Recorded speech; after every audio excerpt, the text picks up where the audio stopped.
What country, friend, is this? This is Illyria, lady. And what should I do in Illyria? My brother, he is in Elysium. Perchance he's not drowned. That you yourself were saying. Who governs here?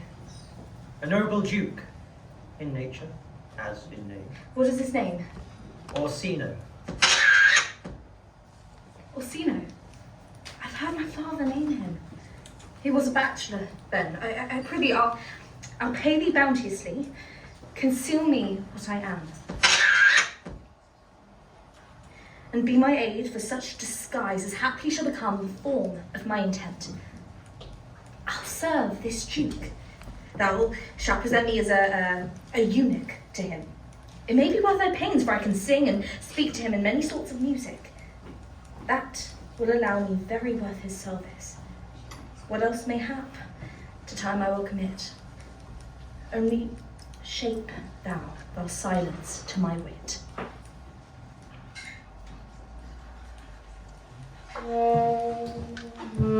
If music be the food of love, play on.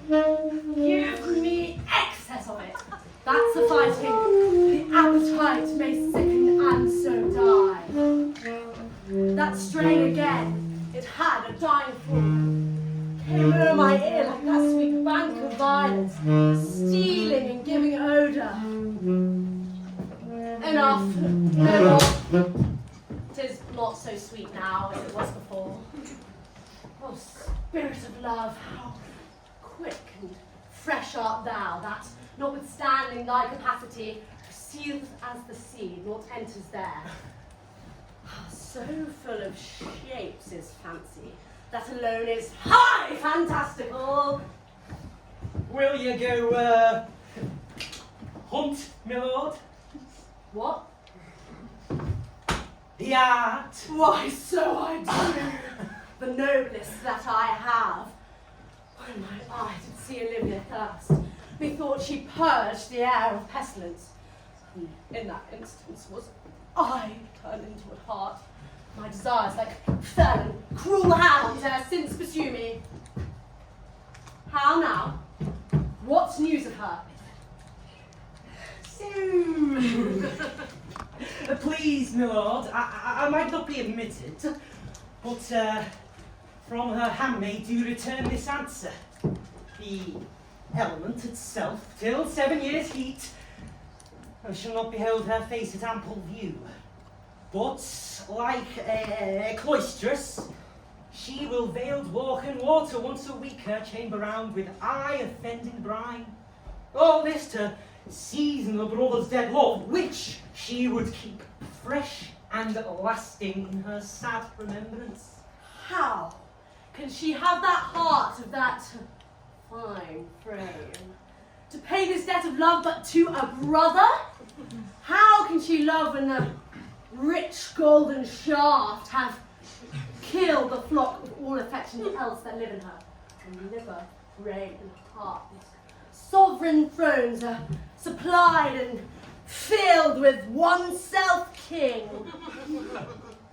Away, before me, to beds of flowers, let thoughts lie rich when panoplied in bowers. Maria! Maria! Oh, excuse me. Maria!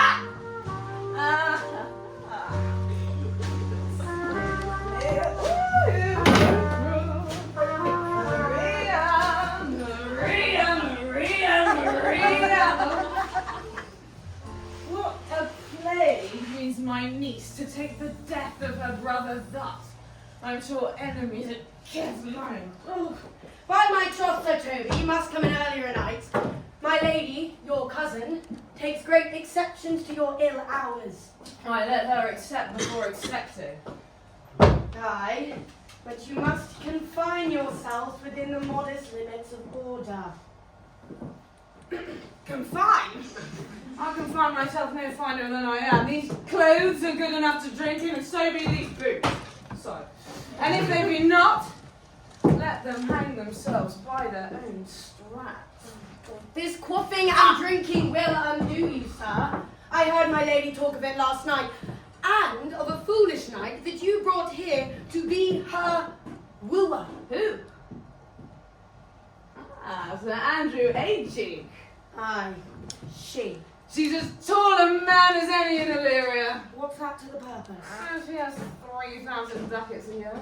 Aye, but she'll have but a year and all these ducats. She's a fool and a prodigal. Fine that you'll say so.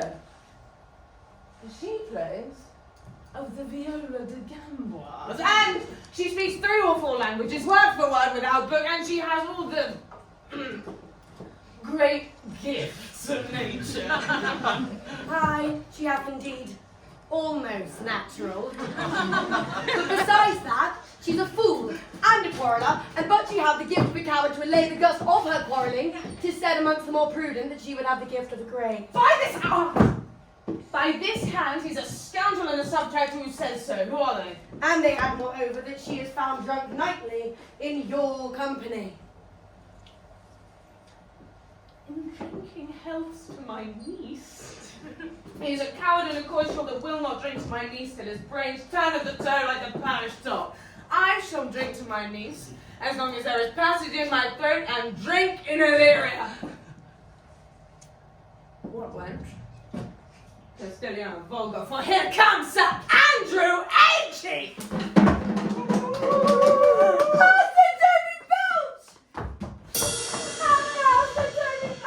Sweet Sir Andrew! Bless you, Fellshrew. And to you too, sir. Accost, Sir Andrew, accost! Good Mistress Acost, I desire better acquaintance. My name is Mary, sir. Good Mistress Mary Acost, I desire that... You mistake, knight. Accost is to front her, board her, woo her, assail her. By my troth, I would not undertake her in this company. Is that the meaning of accost? Fare you well, gentlemen. And you that part so, Sir Andrew, mightst thou never draw sword again. Nay, part so, mistress, I might ne'er draw sword again. Fair lady, do you think you have swords in hand? Sir, I have not you by the hand. No, but you shall have, and here's my hand. Now, sir, thought is free. Pray you, bring your hand up to the buttery bar and let it drink. Wherefore, sweetheart, what's your metaphor? It's dry, sir. Why, I think so, and I am not such an ass, but I can keep my hand dry, but what's your jest? A dry jest, sir. And are you full of them? I have him at my finger ends. Now let go your hand. I am barren.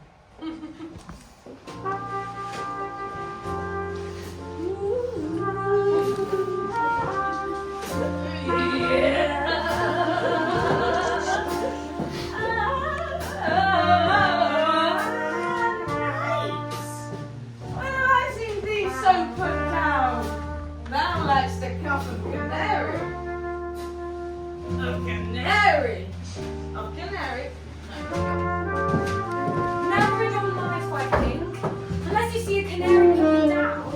Methinks sometimes I have no more wit than a Christian or an ordinary man has, but I am a great eater of beef, and I do believe that is alter my wit. No question. And I thought I forswear it, Sir Toby. I'll home tomorrow. Oh, crock! Good night.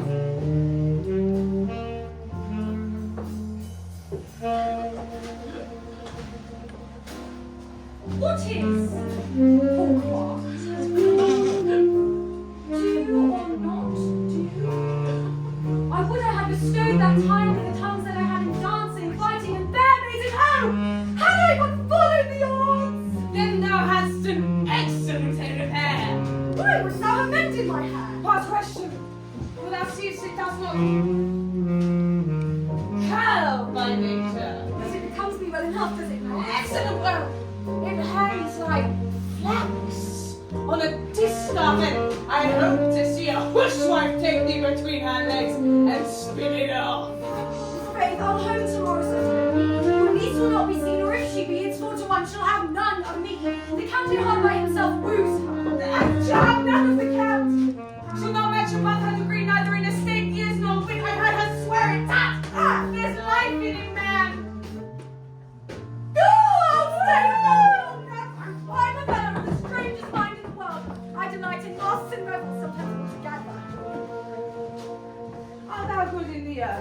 King Shaw's night. Does any man What's say? And what is thy excellency the Coranto? Faith, I can cut a caper. And I'll cut the mutton to it. And I think I have the back trick simply as strong as any man in Illyria. Wherefore are these things hid? Wherefore are these gifts? A curtain before her. Why dost thou not go to church in a galleon and come home in a coranto? My very walk should be a jig. I would not so much as make water but in a syncope. Is it a world in which to hide virtues? I can tell by the excellent constitution of thy leg. Of thy leg.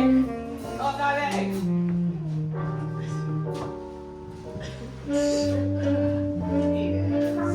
That it was born of a star, a galliard. It is strong, and it does indifferent well in a dun-coloured stock, but shall we set about some revels? What else? Were we not born under the star of Taurus? Taurus! Out! That sight and heart! Then I you were mistaken. It is thighs and legs. Nice.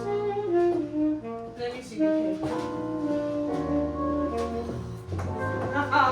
Hiya! Excellent.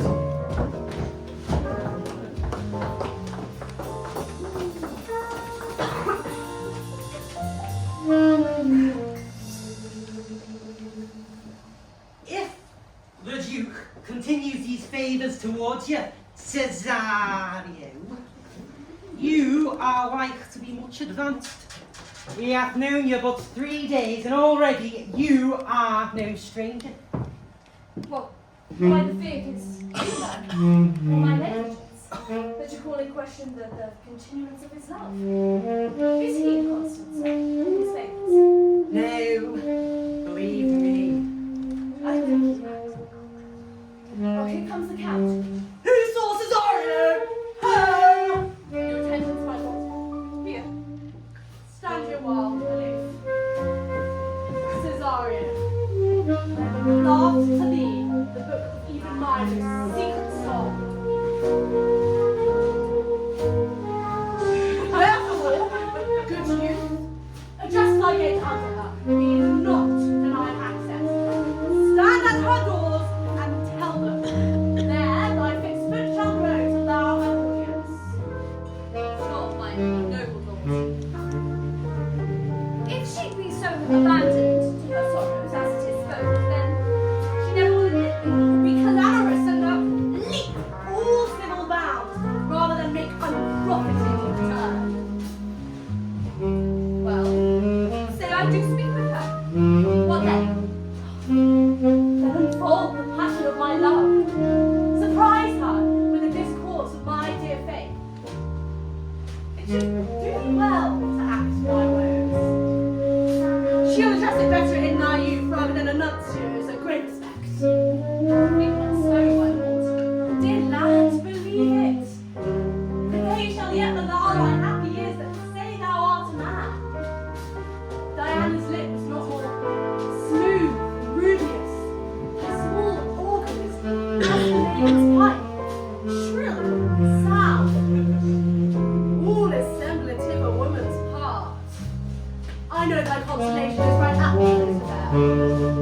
Some 4 or 5 attend him, all if you will. For I myself am best when pleased in company. Prosper well in this affair, and thou shalt live as freely as thy lord, to call his fortune thine. I will do my best for your lady.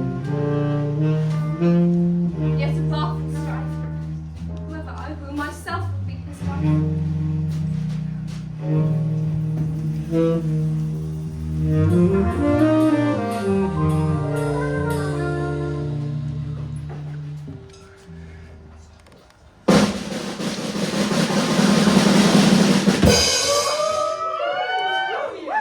Nay. Tell me where thou hast been, or I will not open my lips so wide as a bristle may enter in way of thy excuse. You will be hanged for your absence. Ah, Let her hang me. I mean, he that is well hung in this world needs fear no colours. Thanks. Make that good. She shall see none to fear. Yet you will be hanged for your absence, or be turned away. Is that not as good as hanging to you? Oh, many a good hanging prevents a bad marriage. Right, Dad? Turning away, let summer bear it out. You are resolute then. Not so neither, but madam, I am resolved on 2 points. Oh, so if one drops, the other will hold, but if both drop, your gaskins will fall. Apt, in faith, very apt, but if Sir Toby would leave drinking, she would be as witty a piece of Eve's flesh as any in Illyria. Peace, you rode, no more of that. Here comes my lady. Make your excuse wisely. You were best.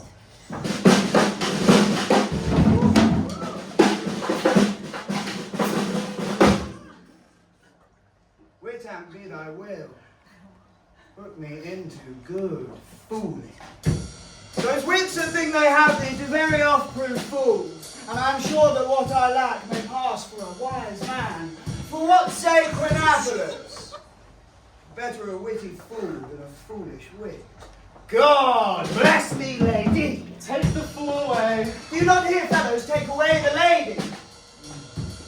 Go to. You are a dry fool. I'll have none of you. Besides, you grow dishonest. I'm resolved on 2 points, Madonna. Everything that's mended is but patched. Virtue that transgresses is but patched with sin, and sin that amends is but patched with virtue. If that, this simple syllogism, will serve so, if it cannot, what remedy? For there is no true cuckold of calamity, and beauty is a flower. The lady bade, take away the fool. So I say again, take her away. Sir, I bade them take away you. Lady, Miss Prison in the highest degree, curvilus non facit mon. That is as much to say I wear not motley in my brain. Lady, give me leave to prove thee a fool. Can you do it? Dexterously, Madonna. Make your proof. Good Madonna, why mourn'st thou? Good fool, for my brother's death.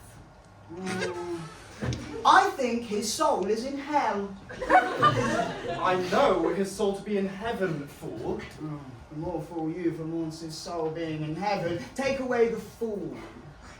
What do you think of this fool, Malvolio? Doth he not mend? Yes, and shall do till the pangs of death shake him. Infirmity that decays the wise doth ever make the better fool.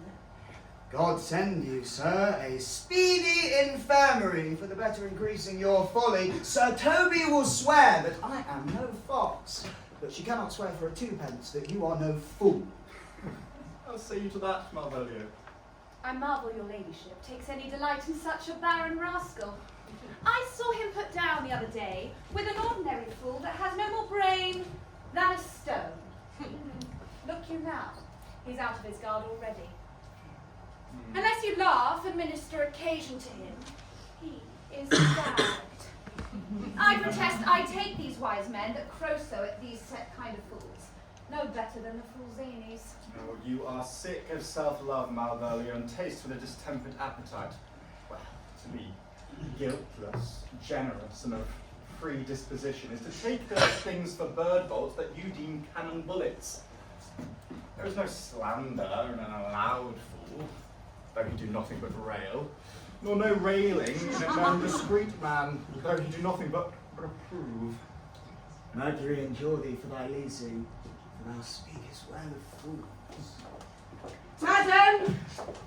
There's a young gentleman at the door much desired to speak with you. From the Count Orsino, is it?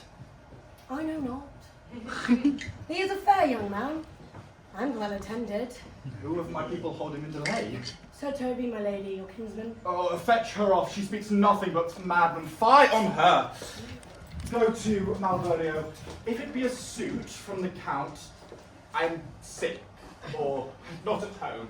What you will to dismiss it. Well, now you see, fool, how your fooling grows old and the people dislike it. Truly, madam, thou speaks as if thy eldest brother, whose skull Jove crammed with brains. But alas, here he comes. One of your kin has the most weak pia mater. Oh no. By my honour, half drunk.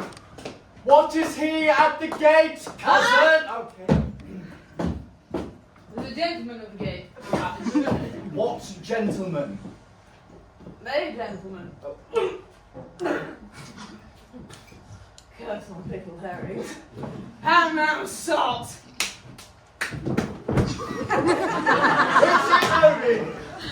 Cousin, how have you come so early by this lethargy? Lechery? I defy lechery. There's a gentleman at the gate. Aye, marry, what is he? Let him be the devil and he will, I care not. Give me faith, say I. And that's all.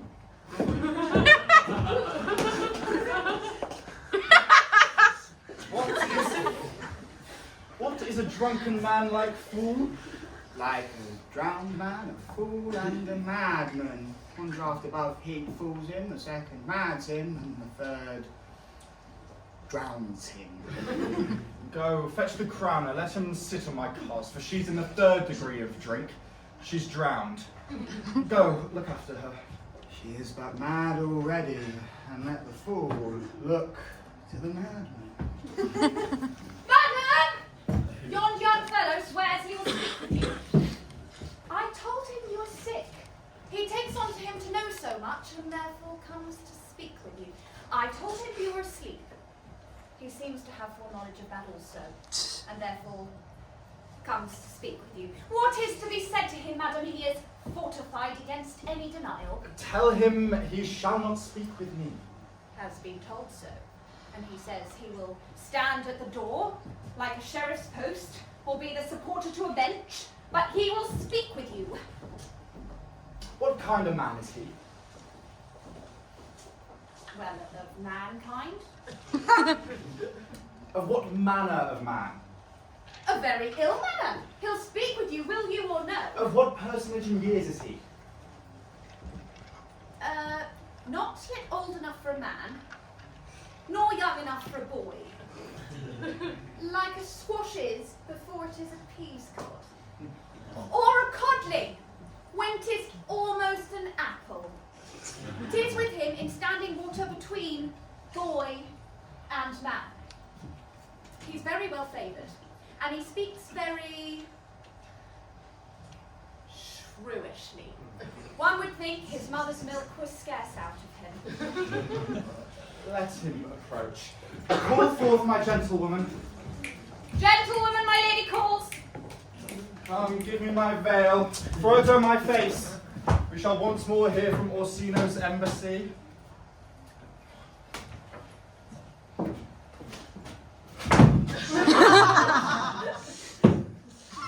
The honourable lady of the house, which is she? Speak to me. I'll answer for her. Your will? Most radiant, exquisite, and unmatchable beauty. I pray, tell me if this be the lady of the house, for I never saw her. I would be loath to cast away my speech, for besides that it is excellently well penned, I took great pains to con it. Good beauties, let me sustain no scorn. I'm very comfortable, even to the least sinister usage. Whence came you, sir? I can say little more than I've studied, and that question is my part. Good gentleman, give me modest assurance, if you be the lady of the house, that I may proceed in my speech. Are you a comedian?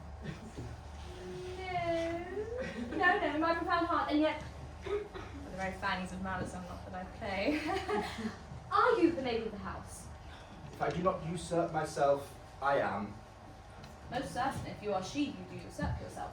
What is yours to bestow is not yours to reserve. But this is from my commission. I will on with my speech in your praise and then show you the heart of my message. Get to what is important in it, I forgive you the praise. Well, alas, I took great pains to study it, and it is poetical. 'Tis the more like to be famed. I heard you were saucy at my gates, and allowed your approach more to wonder at you than to hear you. If you be not mad, be gone. If you have reason, be brief. 'Tis not the time of moon with me to be so skipping in a dialogue. I am a messenger. I'm sure you have some hideous matter to deliver when the courtesy of it is so fearful. What is your speech? It alone concerns your ear. I bring no overture of war, no taxation of homage. I hold the olive in my hand, my words are as full of peace as matter. Yet you began so rudely. What are you? What would you? Rudeness that hath appeared in me have I learned from my entertainment. What I am or what I would are as secret as maidenhead. To your ears divinity, to any others, half a nation. Give us this place alone. We will hear this divinity.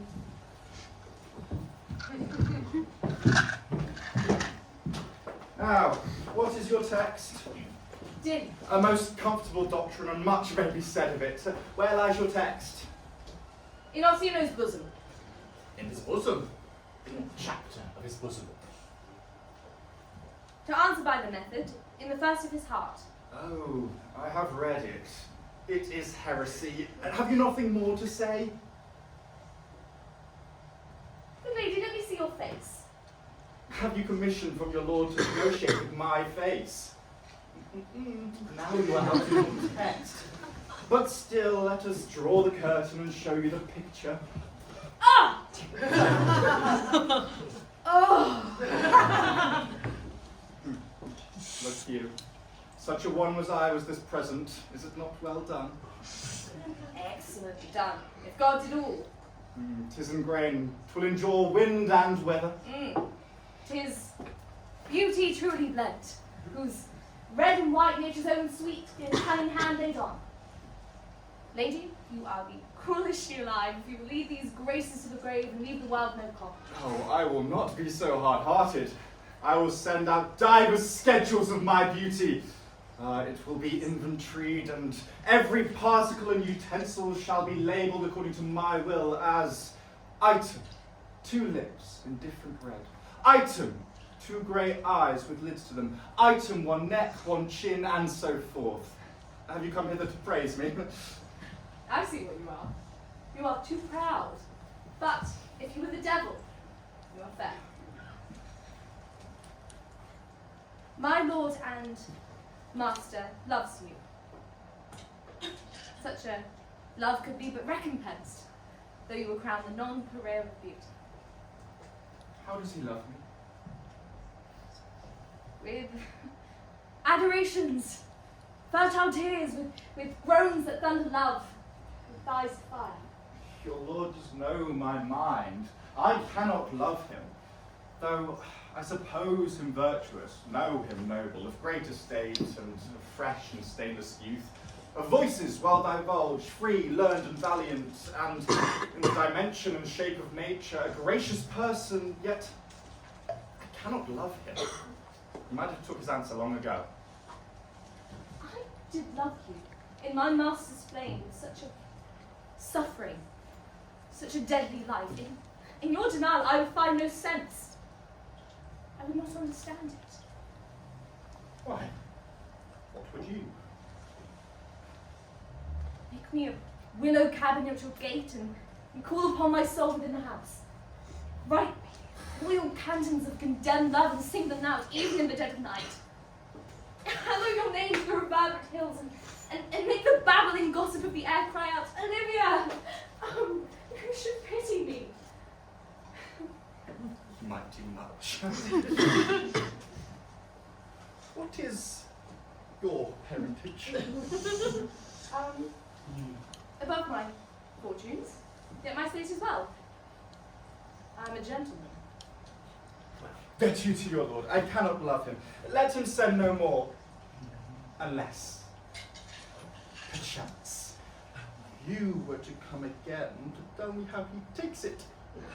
Very well. I thank you for your pains. Here, spend this for me. Oh, I know the host, lady. Keep your purse. My master, not myself, lacks recompense. Love, make his heart a flint, that you shall love, and let your further, like my masters, be placed in combat. Farewell, fair quality.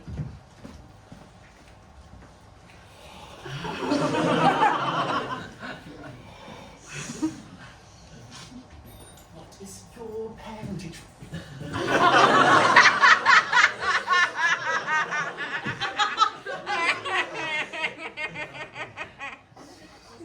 Above my fortunes, yet my state as well. I am a gentleman. Well, I'll be sure thou art.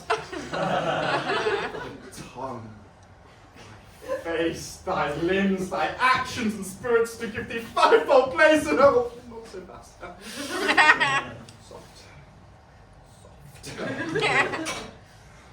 Unless the master were the man. How now, even so quickly do I catch the plague? Well, let it be. What ho, Malvolio? Here, madam, at your service.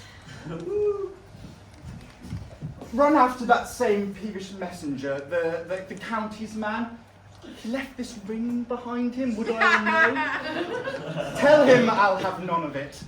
Desire him not to flatter his lord, nor hold him up in hopes. I am not for him, but if that the same youth will come again tomorrow, I'll give him reasons for it. Hie thee, Malvolio. Yes, madam. I know not what, and fear to find mine eye too great a flattery for my mind. Fates, show thy force. Ourselves we do not owe. What is decreed must be, and be it so.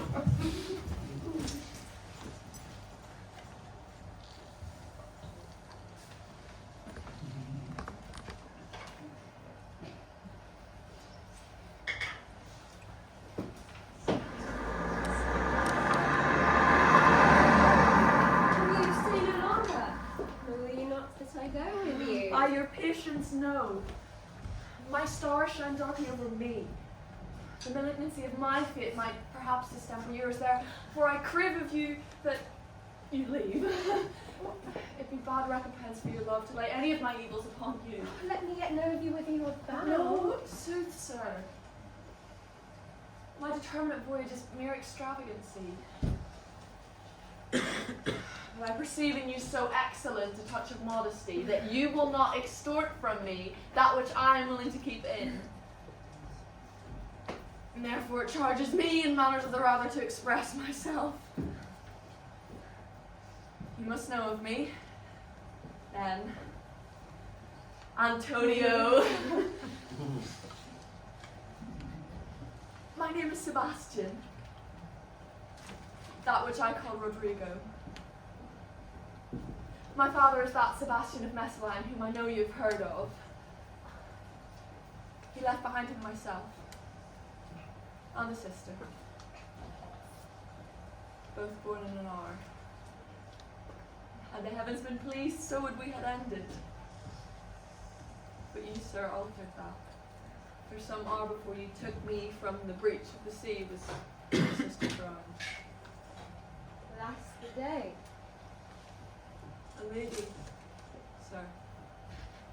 Though it was often said she much resembled me, was yet of many accounted beautiful, and though I cannot with such estimable wonder over far believe that, thus far I will boldly publish her. She bore a mind that envy could not but call fair. She is drowned. Already, sir, with salt water, though I seem to drown her memory again with more. Pardon me, sir, your bad entertainment. Oh, my kind Antonio, forgive me your troubles. If you will not murder me for my love, let me be your servant. If you will not undo what you have done, that is, kill him till you are recovered, then desire it not. Fare you well at once. My bosom is full of kindness. And I am yet so near the manners of my mother that upon the least occasion more my eyes will tell tales of me. I am bound to the Contorsino's court. Farewell.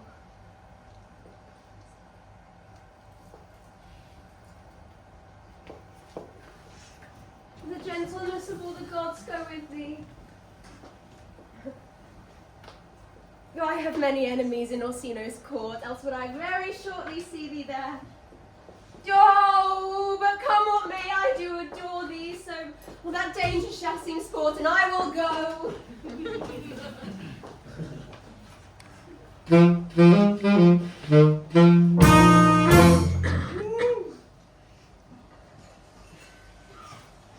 Were you not even now with the Countess Olivia? Even now, sir. On a moderate pace, I've since arrived hither. She returns this ring to you, sir. You might have saved my pains in having taken it away yourself. She adds, moreover, that you should put your lord into a desperate reassurance that she will none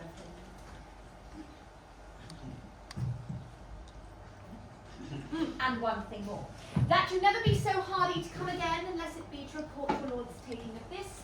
Receive it so. She took the ring of me. I'll none of it. Come, sir. You peevishly threw it to her. And her will is it be so returned. If it be worth stooping for, there it lies in your eyes. If not, be it his that finds it. But I left her a ring with her. What means this lady? Would you mind passing that to me, please? Yes, what means this lady? Fortune forbid my outsides have not charmed her. And she made good view of me. So much methought her eyes had lost her tongue, for she did speak in starts distractedly. She loves me, sure. the cunning of her passion invites me in this churlish messenger. Ha! None of my lord's ring. No. He sent her now. I am the man.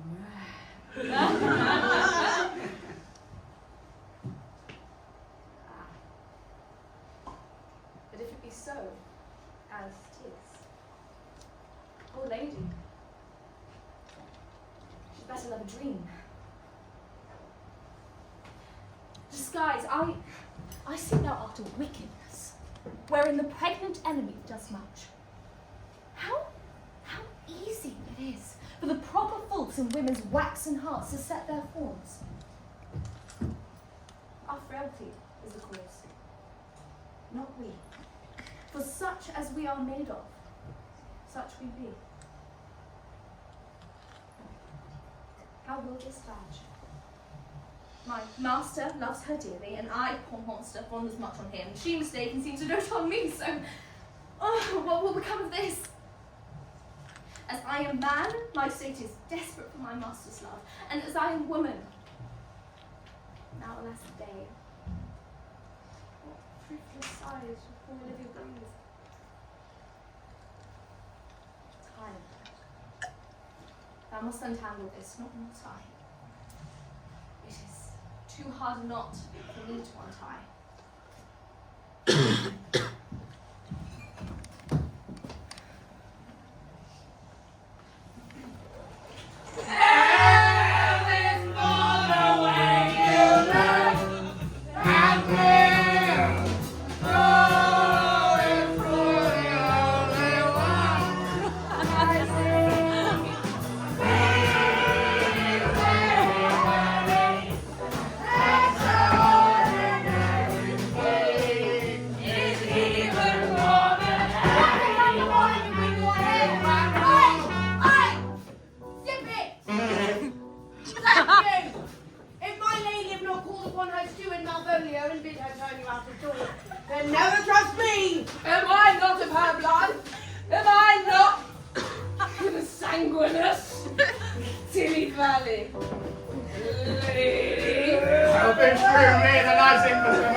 My masters? Oh.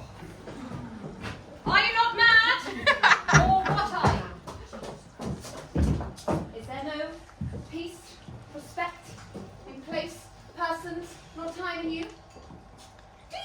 alehouse out of my lady's house? That you should squeak out of your coziest, captain, without any remorse nor mitigation of voice? Is there no respect for place, persons, nor time in you? Oh, we did keep time, sir. In our catches. Snack up! Sir Toby, I must be round with you.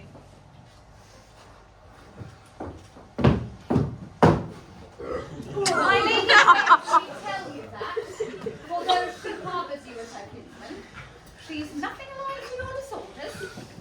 If you can separate yourself and your misdemeanors, you're welcome to the house. If not, and it would please you to take leave of her, she is very willing. Farewell.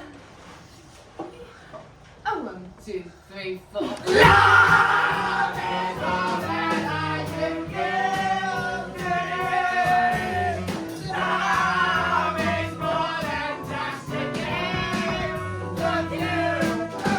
Say when love can take me, take my heart and please don't break me. Love has made me and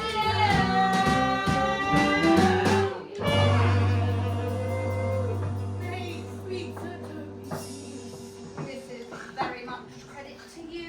You lie. Art thou any more than a steward?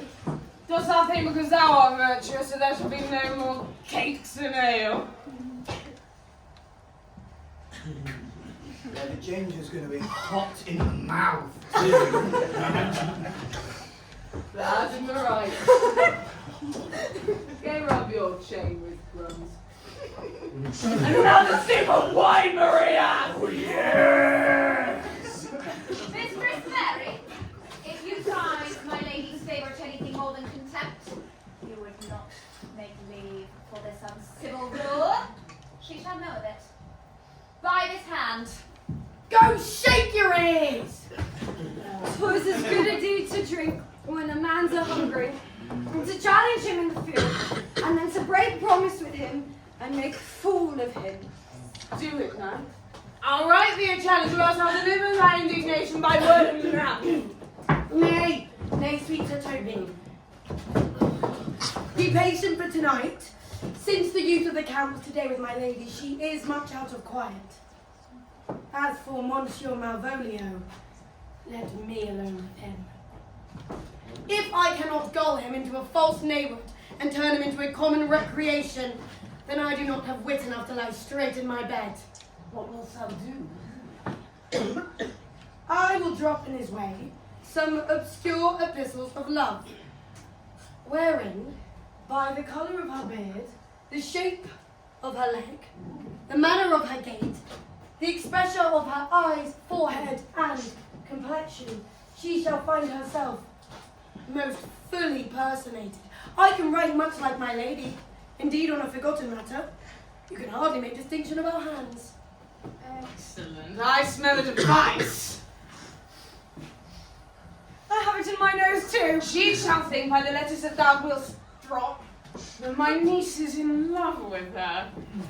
My purpose is indeed a horse of that colour. Bind your horse now and make her an ass. As I doubt not. Oh, it will be admirable. Sport royal, I warrant you. I know my physic will work with him. Fool going down. I will plant you two and let the My ass showing. let Fabian make it. And let make a third where she shall find the letter. Observe her construction of it. But for tonight, go to bed. To bed. Okay, and dream on the event. Does anyone have There Good night, sweet Penthesilea. For me, she's a good wench. Oh, she's a beagle true bred and one that adores me. What of that? I was adored once too. Come, knight. Thou needs send for more money. No, if I cannot recover your niece, I am a foul way out. Let me send for more money. If I has to not by the end of it, call me cut. Come then. Oh, if I do not, never trust me, take it how you will. Come, night, let's not go to bed now. It's too late. Let's go burn some sack. Come, night, come on. Does anyone know the recovery position?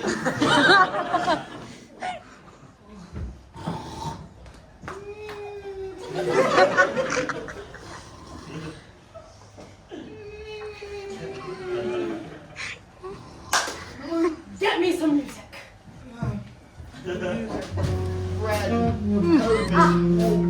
Cesare. Got that piece of song. That old and antique song we did have last night. I thought it did relieve my passions much. Light and recollected terms for these most brisk and giddy paced times. Come, but one verse. He's not here. So please, your lordship, I shall sing it. Who was it? Feste, the jester, my lord. The fool and the lady Olivia's father look much delighted. But he is about the house. Then seek him out. Play the tune a while. Cesare, if ever thou shalt love the sweet sounds of it, remember me, such as I am, as all true lovers are, unsaid, skittish in all motions else, save in the constant image of the creature that is beloved. Dost thou like this tune? Gives a very echo to the seat of a love throat. So how dost speak masterfully? My life on it, young though thou art, thine eye have stayed upon a favour that it loved. Hath it not, boy? A little. By your favour. What kind of woman is it? Of your complexion. She is not worthy then. What years? Faith. About your years, my lord. Too old by heaven. Still a woman take an elder than herself. So sways she to them. So where she leavened her husband's heart. However we do praise ourselves, our fancies are skittish and unfirm, or longing, wavering, sooner lost than won than women's are. I think it well, my lord. Then let thee take a lover elder than thyself, for thy affection cannot hold the vent. For women are as roses, whose fair flower, once being displayed, doth fall the very hour. And so they are. And as for they are so, to die even when they to perfection grow. Fellow, that song we had last night. Mark it, Cesario. It is old and plain, as spinsters and the knitters in the sun, and free maids that do weave their threads with bones do use to chant it. It is silly, sooth, that it dallies with the innocence of love like the old age. Once more, Cesario, get thee on some something cruelty. Tell her my love more noble than the world. Prizes, not quantity of dirty faith, of all the fortunes that are bestowed upon her. Tell her I hold as giddily as fortune. 'Tis a miracle, the Queen of Gems, that pranks her and attracts my soul. But if she cannot love you, sir, I will not be so answered. you must say that some lady, as perhaps there is, hath for your love as great a pang of heart as you have for Olivia. You cannot love her, you tell her so. Must she not then be answered? There's no woman's side finds so strong a beating passion in my heart. There's no woman's heart so strong to hold so much. They lack retention. Alas, their love can be called but appetite. No motion of the liver, of the planet that suffer, suffice, climb and revolt, when mine is but as hungry as the sea, and can digest so much, make no comparison of a woman can bear me, and that I verily know. But I know. What does that know?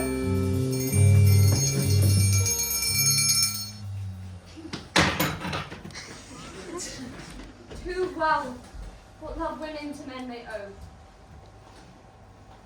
In faith, they are as true of heart as we. My father had a daughter, loved a man, as perhaps might be were I a woman, I should your lordship. What's her history? A blank, my lord. She never told her love, but let concealment like a worm in the bud feed on her damask dew. She pined and fought, and with a green and yellow melancholy she sat like patience on monuments, smiling at grief. Was not this love indeed? We men may say more, swear more, but indeed our shows are more than will, for still we prove much in our vows, but little in our love. Sir, shall I to this lady? That's the theme. To her in haste, give her this jewel. Tell her my love will make no place. Big no denying.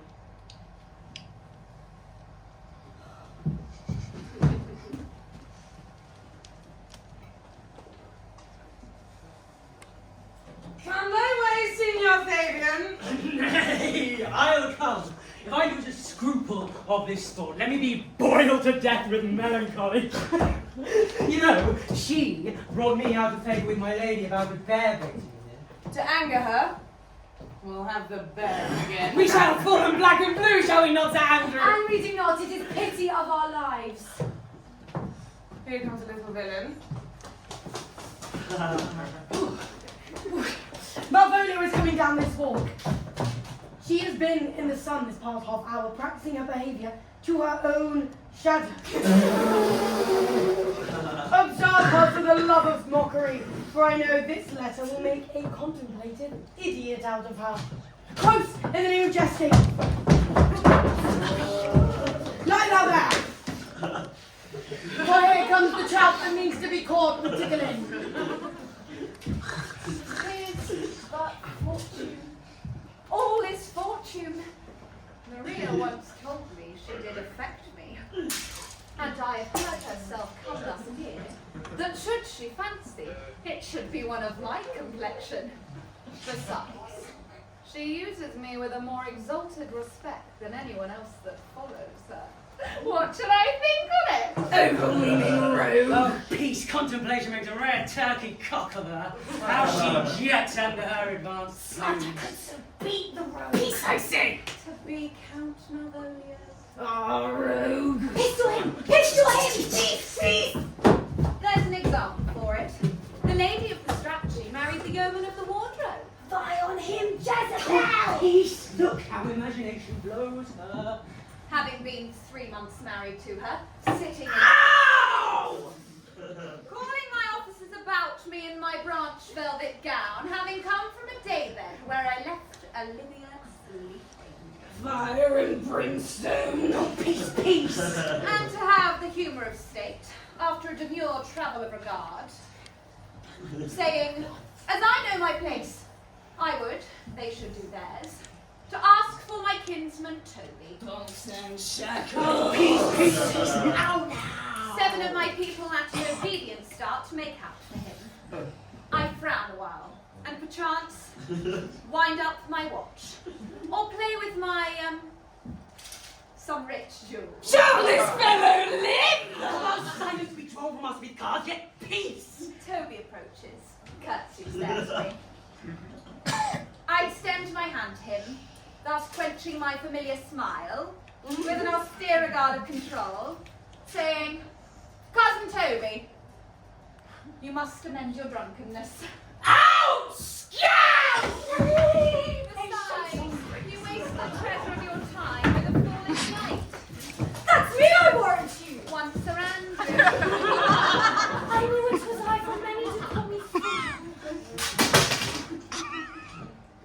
moment have we here? Now is the woodcock near the gin. By my life, this is my lady's hand.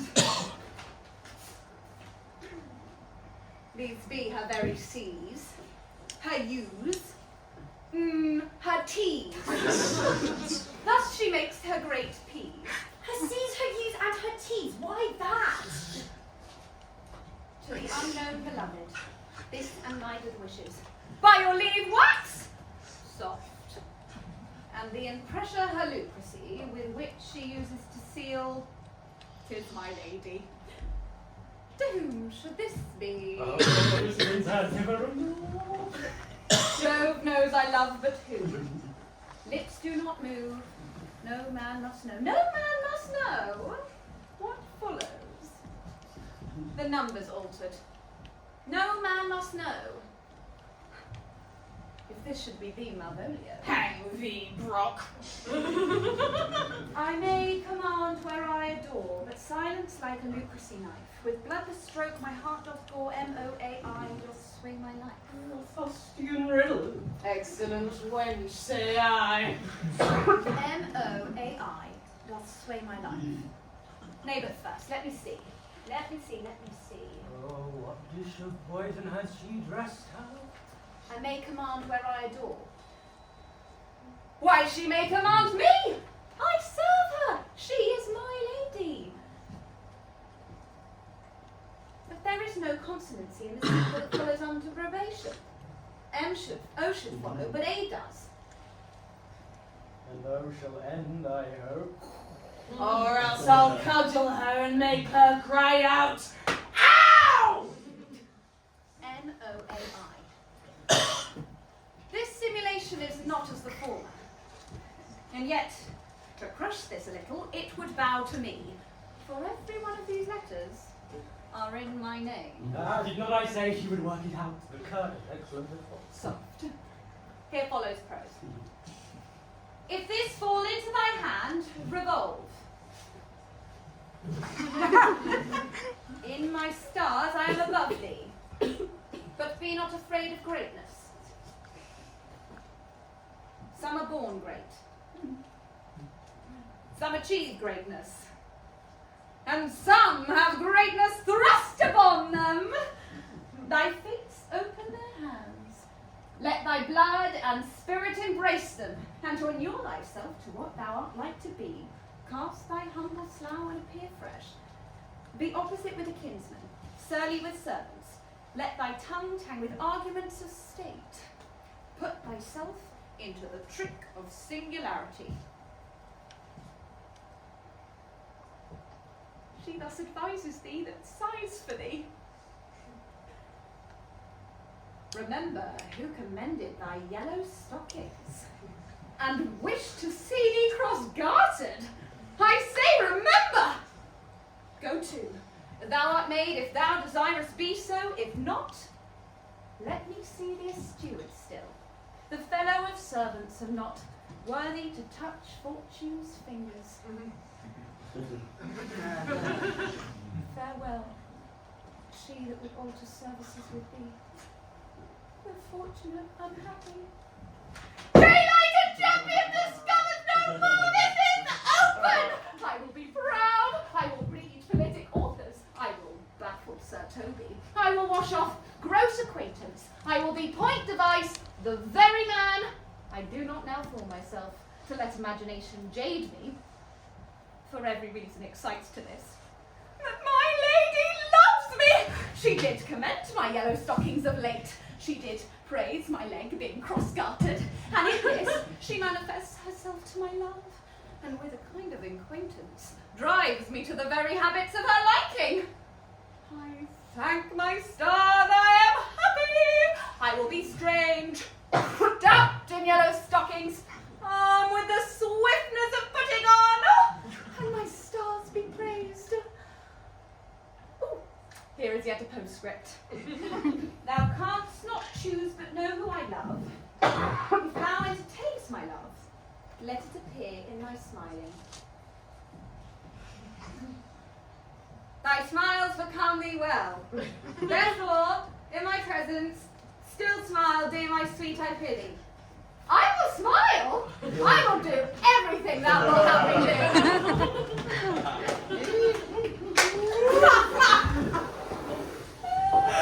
I would not give my part of this sport for a pension of 1,000 paid by the circus. I could marry this one for this advice. So could I too. Get off me. And ask no other dowry of her than just such another jest. Nor I neither. Ah, here comes my noble gull catcher. Wilt thou set thy foot upon my neck? Or am I neither? No. And let me play Tay Tripper with my freedom and become thy bond slave. If faith or I either. No, Nay, but say true. Does it not work well upon her? Like aqua vitae to a midwife. If thou will see the fruits of the sport, mark her first approach towards my lady.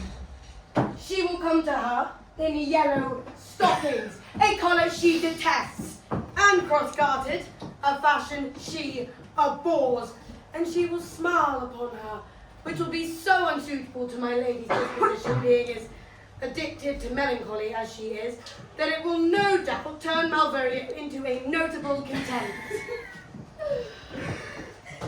Oh. If thou wilt see it, follow me.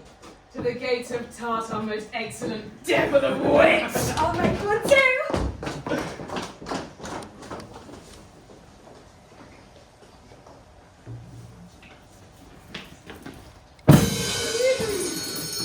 Oh, Ben wants me to keep going.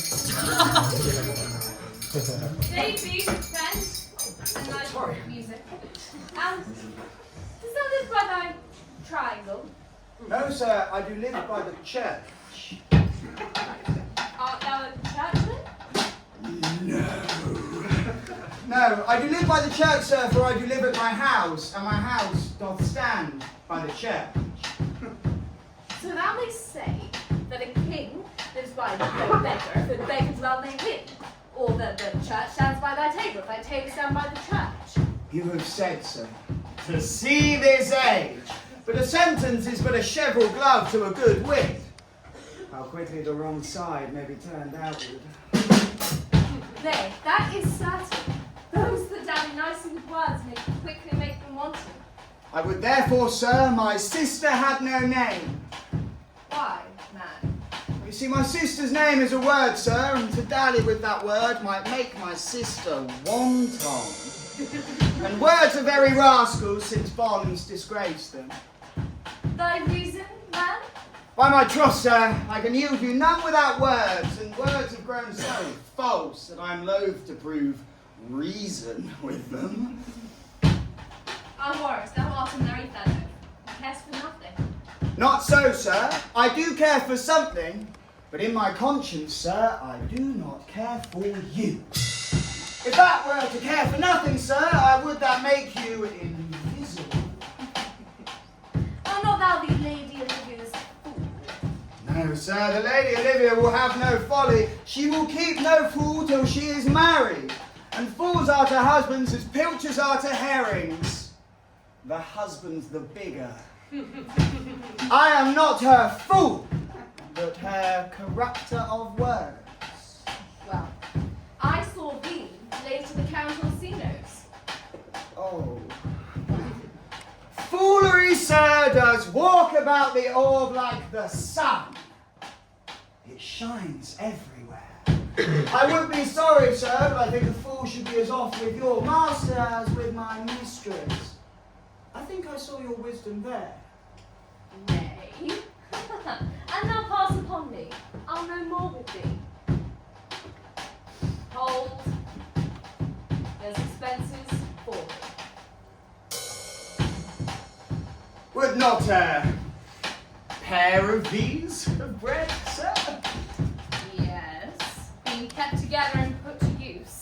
Oh, I could play Lord Pandarus of Phrygia to bring a cressida to this Troilus.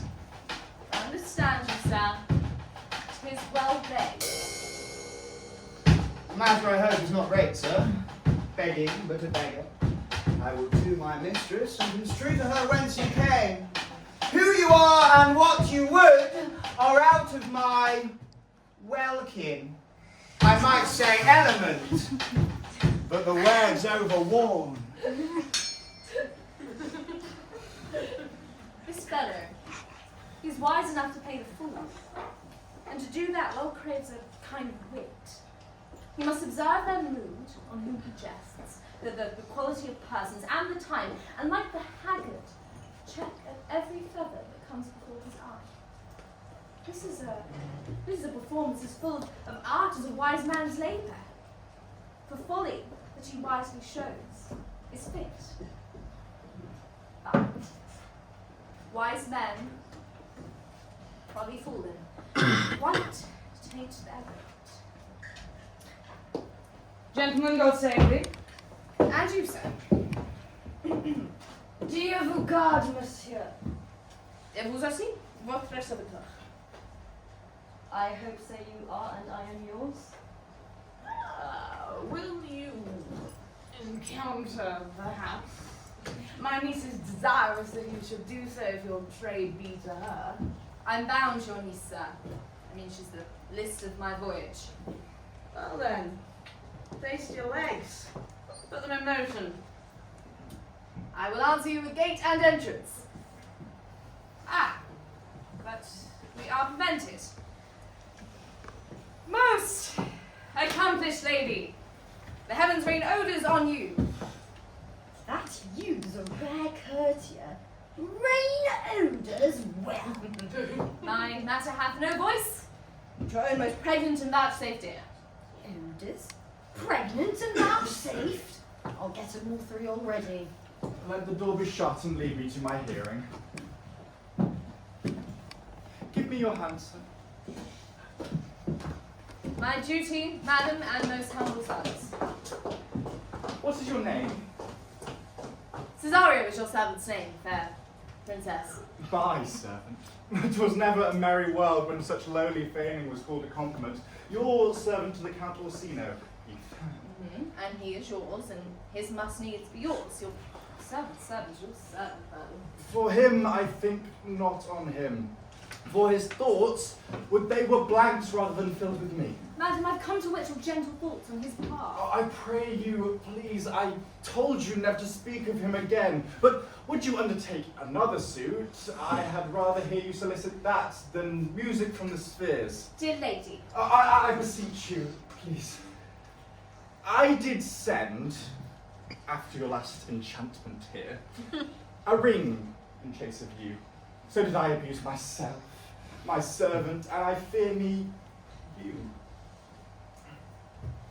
Now I must sit under your hard construction to force you in that what you knew none of. What might you think? Have you not set mine honour at the stake and baited it with all the muzzled thoughts that tyrannous heart can think? To one of your receiving enough is shown. My heart is hidden by a cypress, not a bosom.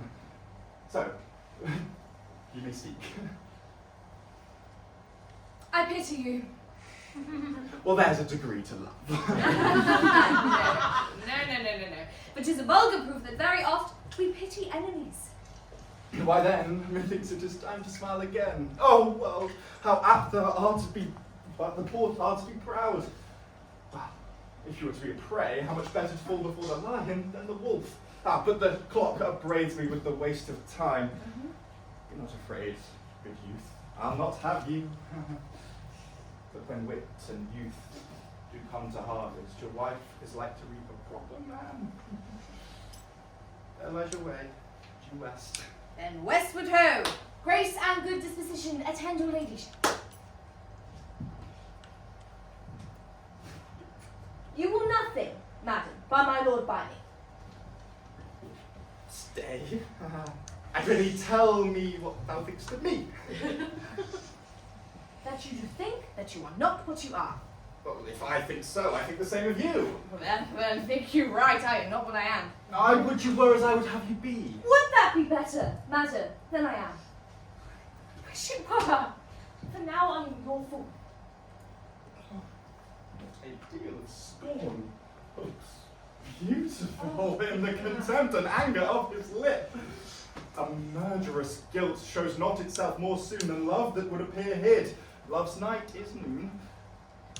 Cesario, by the roses of spring, by maidenhood, honour, truth, and everything, I love thee, so that maugre all thy pride, nor wit nor reason can my passion hide. Do not extort thy reasons for this clause, for that I woo, thou therefore hast no cause, but rather reason thus with reason fetter. Love sought is good, but given unsought is better. By innocence, I swear, and by my youth, I have one heart, one bosom, and one truth, and no woman has, nor never none shall mistress be of it, save I alone. And so, adieu, good madam. Nevermore will I my master's tears to you deplore. And yet come again, so that that heart which now abhors may learn to like his love. No, I'll not stay a jot longer. I reasoned you, but give me my reason. You must needs yield your reason, Sir Andrew. Mary, I saw your niece do more favours to the Count Servingman than ever she bestowed upon me. And did she see thee in the wild old boy? Tell me that. Yes, as plain as I see you now. This was a great argument of love in her towards you. Slight, will you make an ass of me? I will prove it legitimate, sir, upon the oaths of judgment and reason. And they have been grand jurymen since before Noah was a sailor. She did show favour to the youth in your sight, only to exasperate you, to awake your dormouse valour, to put fire in your heart and brimstone in your liver. You should have then accosted her, and with some excellent jest fired you from the mint.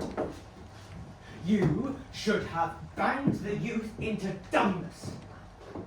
Well, this was looked for at your hand, and this was bought. The double jilt of this opportunity you let time wash off. And now have you sailed into the north of my lady's opinion, where you will hang like an icicle on a Dutchman's beard. Unless you do redeem it by some laudable attempt either at valour or policy. And to be any way, it must be with valour policy I hate. Why then? Build me thy fortunes upon the basis of valour. Challenge me, the Count's youth, to fight him. Hurt him in 11 places. My niece will take note of it, and assure thyself that there is no better love broker in the world that can prove more in man's commendation to women than reports of valour. There is no way but this, Sir Andrew. Will either of thee bear me the challenge to him? Go! Write in martial hand, be cast in brief, no matter how witty, so long it be eloquent and full of invention. Taunt him with the license of ink. If thou thou'st him thrice, it shall not go amiss. As many lies as will lie upon thy paper, though it were big enough to bed the wear of England, set him down, let there be gall in thy pen. Though it be a goose pen, no matter. Go, get about it. Where shall I find you? We'll call for thee at the cubiculo. Oh, this is a dear mannequin to you, Sir Toby. Yes, I have been dear to him, lad. Some 2,000 ducats. We shall have a rare letter from him indeed. But you'll not deliver it. Never trust me. By all means, stir on the Count's youth to an answer. But I think that even Oxon and Wainwright could not hail them together. As for Andrew, have her opened and find more blood in her liver than would clog the foot of a flea, and I'll eat the rest of the anatomy. And his opposite, the youth, bears in his visage no great presage of cruelty. Ah, here comes the youngest of my realm. If you could die the spleen and will laugh yourself into stitches, follow me. Yond gull Malvolio is turned heathen. A very renegado, for there is no Christian that means to be saved by believing rightly can ever believe in such impossible passages of grossness. She is in yellow stockings. Cross-gartered. Most villainous. her as her murderer. She does obey every point of the letter that I dropped to betray her. She does smile her face into more lines that can be seen in the new map with the augmentation of the Indies. She will smile upon my lady, and I know my lady will strike her. But if she does, Malvolio will smile and take it as a great favour. Come, follow me and I'll show you. Bring us to where she is!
You should find better dealing. What's to do? Shall we go see the relics at the time? Go tomorrow, sir. Let's first go see your lodging. I am not weary. And 'tis long night, boy. Pray you let us satisfy our eyes with the memorials and things of fame that do remind the city. Would you pardon me, sir? I do not without danger walk these streets. I once in a sea fight against the Count, his galleys, and I did some service of such note indeed that were I pay and hear it would scarce be answered. Be like you slew his people. Well, the offence is not of such a bloody nature, albeit the quality of the time and quarrel may well have given bloody argument. But it might since have been answered in repaying what we took them, which for traffic's sake most of the city did. Only myself stood out. For which, if I be lapsed, I shall pay dear. Do not then want to open. It doth not suit me. Behold, sir, here's my purse. In the south suburbs, at the Elephant is best to lodge. I will bespeak our diet while you beguile the town and feed your knowledge with viewing. There shall you have me. But why are your purse? Well, haply your eyes shall light upon some toy you have desire to purchase, and your store, I think, is not for idle markets, sir. Well, I'll be your purse bearer and leave you for an hour. To the Elephant. I do remember.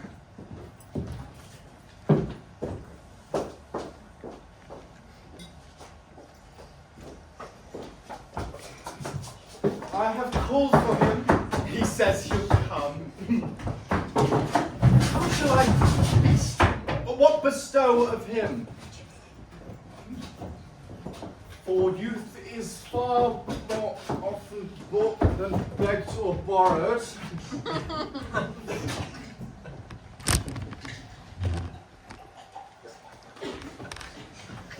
Where is Malvolio? She is sad and civil and suits well for a servant of mine. Where is Malvolio? She's coming, madam. But in a very strange Why? She sure is possessed, madam. Why, what is the matter with her? Does she rave? No, madam. She does nothing but smile. If I were my lady, I would sure have some guard about you if she come. For the man is tainted in her wits. Go, call her hither.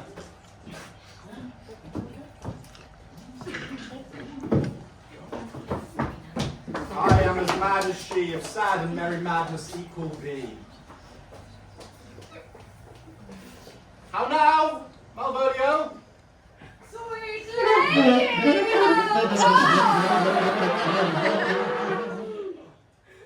Smilest thou? I called for thee upon a sad occasion. Sad lady.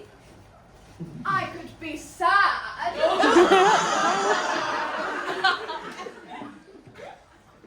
This does make some obstruction in the blood, this cross-gartering. But what of that? If it pleases the eye of one, it is with me just the very true sonnet.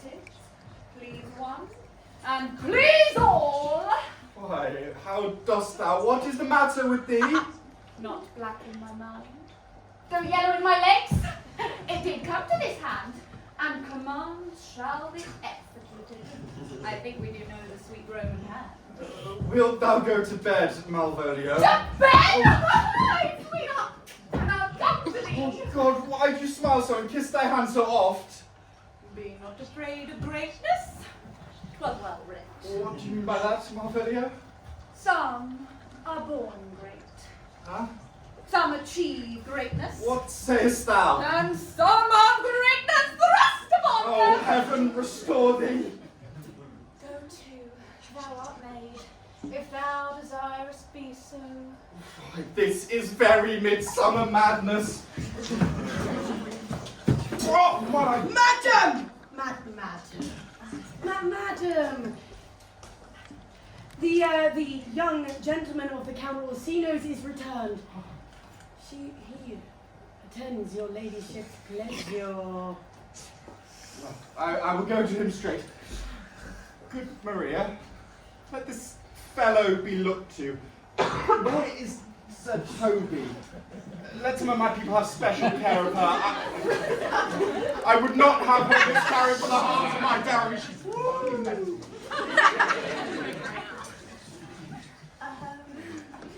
Do you come near me now? No one's man with Sir Toby to look to me. Well, this concurs directly with the letter. She incites me to that in this letter. Cast thy humble slough, she says. Be opposite with a kinsman. Surly with servants.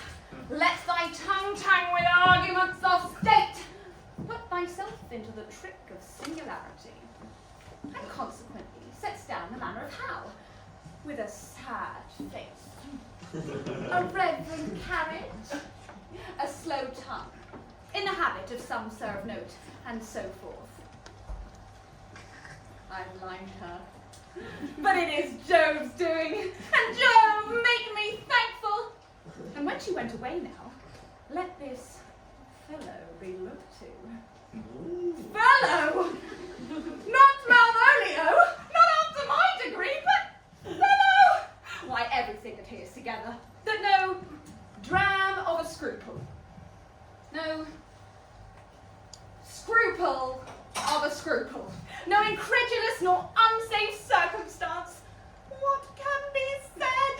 Nothing that can be can come between me and the full prospects of my hopes. Well, Jove, not I, is the doer of this, and he is to be thanked. Where is she? In the name of sanctity! Here she is. How is it with you, sir? Go off. Let me enjoy my private. Go off. Know how the fiend speaks within her. Did I not tell you, Sir Toby? My lady prays you take a care of her. How does she so? Peace, peace. Let me alone with her. We must deal gently with her.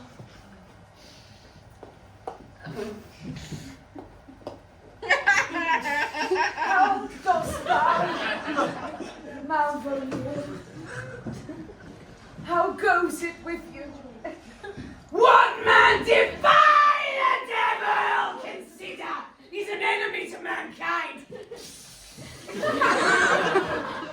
you know what you said? Oh, no, look, can you speak of the devil and look how she takes it? Pray God she be not bewitched. How now, mistress? Oh Lord! Prithee hold thy peace! No, but gentleness, gently, gently. The fiend is rough and will not be roughly used.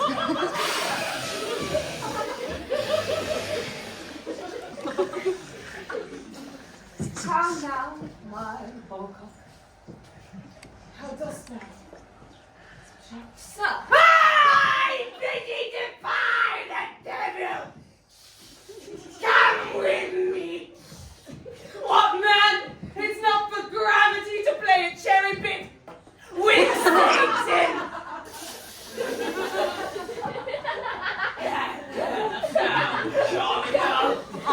Get her to say her prayers, Sir Toby. Get her to pray. My prayers? I warn you, she will not hear it properly now. Go hang yourself all. Shadow! I will bring you. You shall be wrong. I will be now.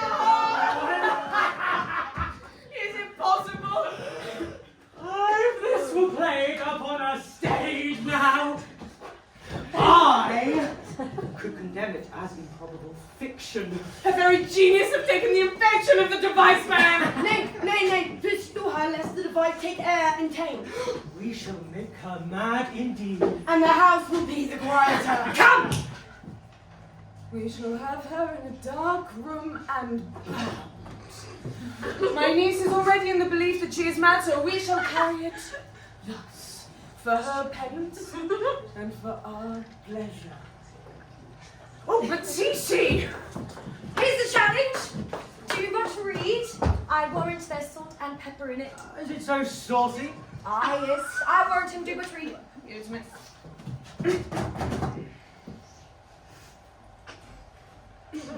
If, whatsoever thou art but a scurvy fellow. Good and valiant. Wonder not, nor admire not in thy mind why I do call thee so, for I will show thee no reason for it. A good note, that will keep you from the blow of the law. Thou comest to the Lady Olivia, and in my sight she uses thee kindly, but thou liest in thy throat, that is not the matter I challenge thee for. A very brief, but to exceedingly good sense.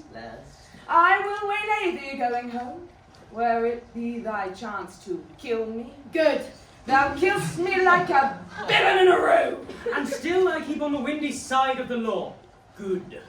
Fare thee well, and God have mercy on one of our souls. He may have mercy on mine, but my hope is better. And so look to thyself, thy friend, as thou usest it, and thy sworn enemy, Sir Andrew A. Cheek. If this letter move him not, his legs cannot. I'll give it to him. And you may have fit occasion for it, for the youth of the Count is right now in conversation with my lady, and will by and by depart. Go. Scout me for him at the corner of the bar. As soon as thou seest him, draw. And as thou draw, swear it audible. For it comes to pass that a terrible oath, swaggered off with a twanged accent, proves more fearful to man than facts ever could itself. Nay, let me alone for swearing. Now will I not deliver this letter.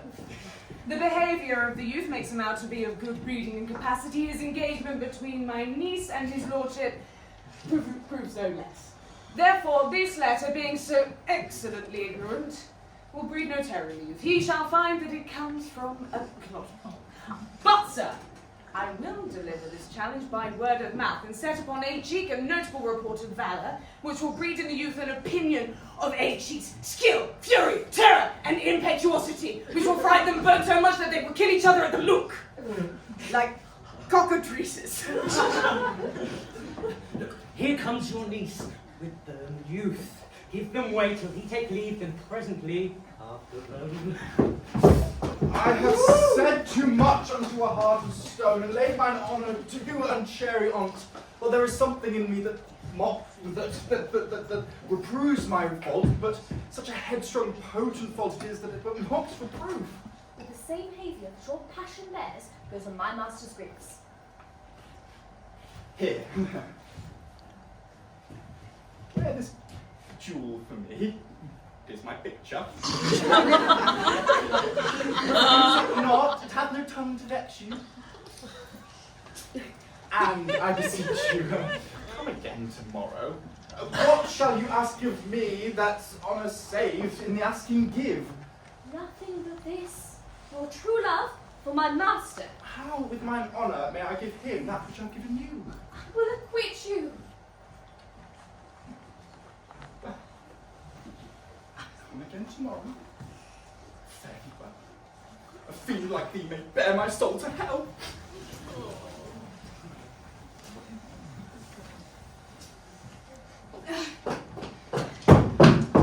God save me, gentlemen.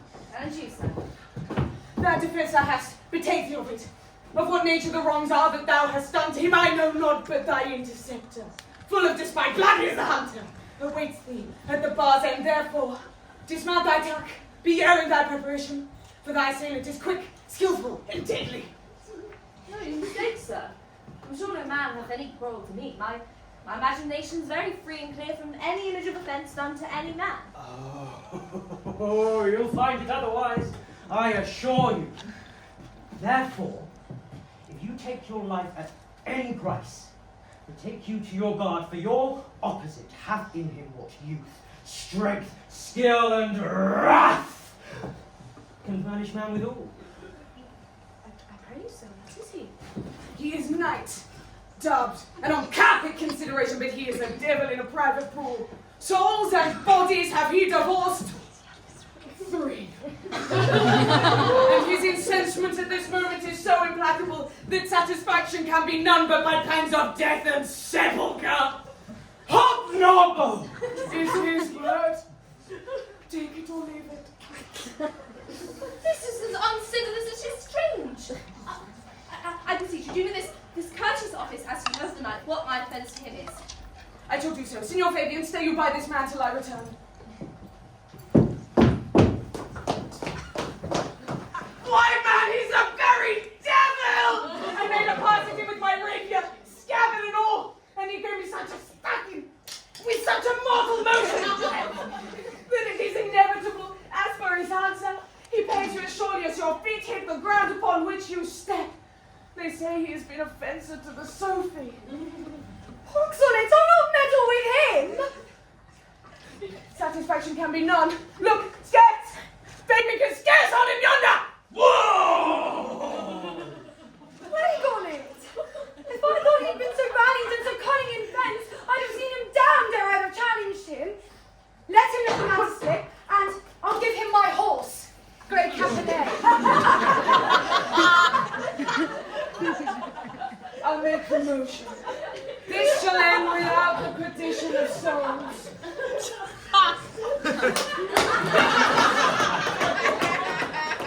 Nay, I'll ride your horse as well as I ride you. I have his horse! I have his horse! I convinced him the youth's a very devil. He is as horribly conceited of him, and pants and looks as pale as if a bear were at his heels. There's no remedy, sir. He'll fight for the oath's sake. Marry, he had thought himself better of it, and now finds it scarce worth talking of. Therefore draw for supportance of the vow. He swears he will not hurt you. Pray God defend me. You know, the little thing that made me tell them how much I lack of man, huh? Give ground if you see him insurance. Sir Andrew, there's no remedy. The gentleman swears, as he is a soldier, that he must have but one bout with you. He cannot by the duello avoid it. But he swears he will not hurt you.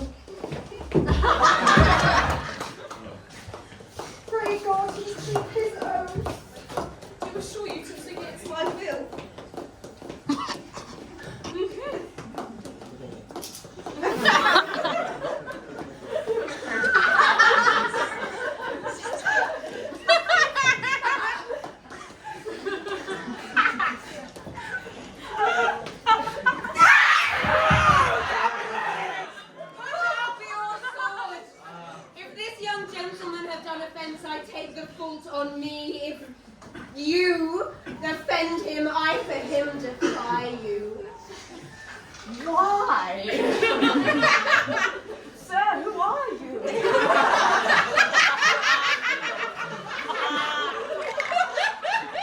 One, sir, that for his love dares yet do more than you have heard him brag to you, he will. Nay. If you be an undertaker, I am for you. Oh, as I behold, here comes Orsino's very handsome, extremely dashing, very single and readily available. And I'll be with you and not. Pray, sir, put your sword up, can you please? Marry will I, sir, and that I promised you, I'll do good to keep in my word. He will bear thee easily and reigns well. Antonio! I arrest thee at the suit of Count Orsino. Oh, you do mistake me, sir. No, sir. No jot. I know your favour well, though now you wear no sea cap upon your head. Take him away, he knows I know him well. I must obey.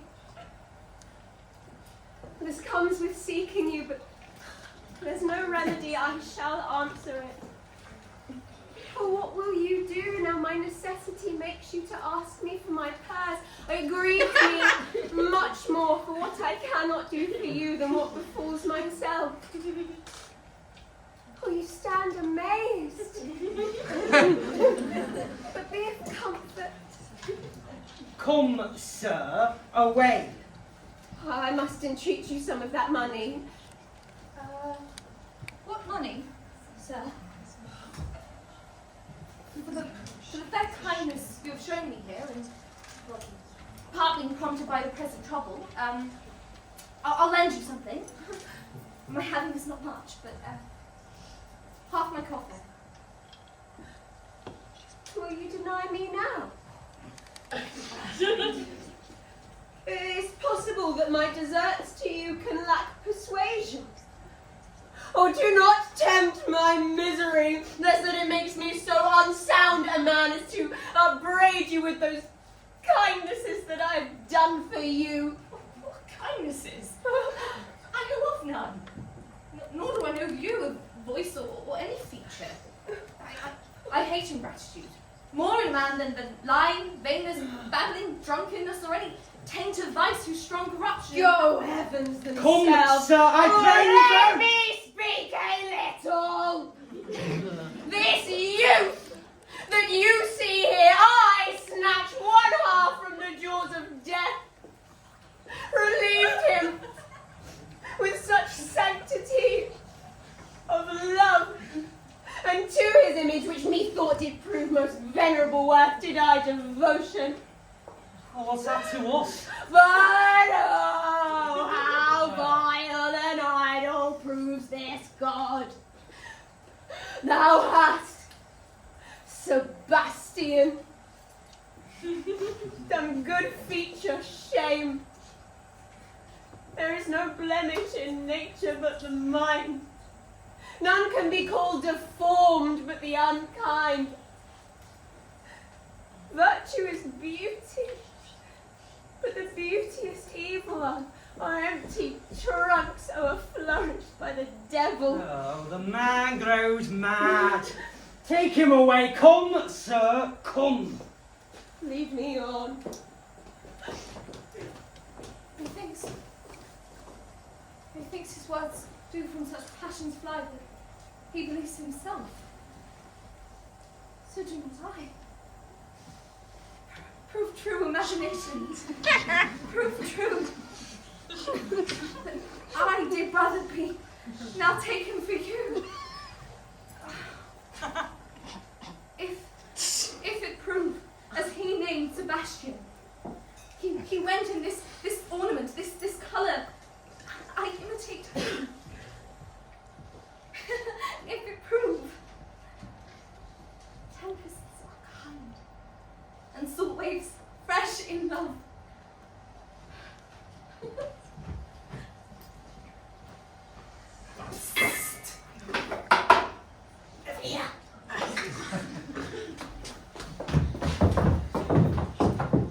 A very dishonest poultry boy. More coward than a hare. His dishonesty appeared here in his leaving his friend in necessity and denying him, and as for his cowardice, ask Fabian. A coward. A most devout coward.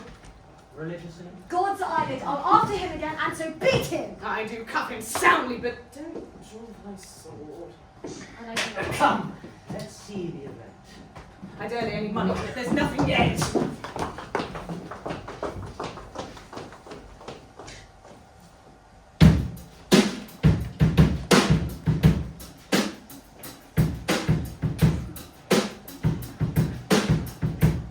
Am I to be made to believe I am not sent for you? Oh, go to, thou art a foolish fellow, let me be clear of thee. Well held out in the faith. No, I do not know you, nor was I not bid by my mistress to come speak with you, nor your name is not Master Cesario, nor this is not my nose, neither. Nothing is so. I prithee vent thy folly somewhere else, thou know'st not me. Vent my folly. He has heard these words from some great man and now applies them to a fool. Vent my folly. I fear this lover the great world over will prove to be a cockney. I prithee, ungird thy strangeness and tell me what I shall vent to my lady. Shall I vent to her that thou art coming? I prithee, foolish Greek, depart from me. There is money for thee. If I tarry longer, I shall give worse payment. Oh, well, my troth, thou hast an open hand. These wise men that give fools money by themselves are good report. Now, sir, have I seen thee again? Oh, Why? Why, there's for thee, and there, are all the people mad? this I will tell my lady straight. I would not be in some of your coats for a 2 pence.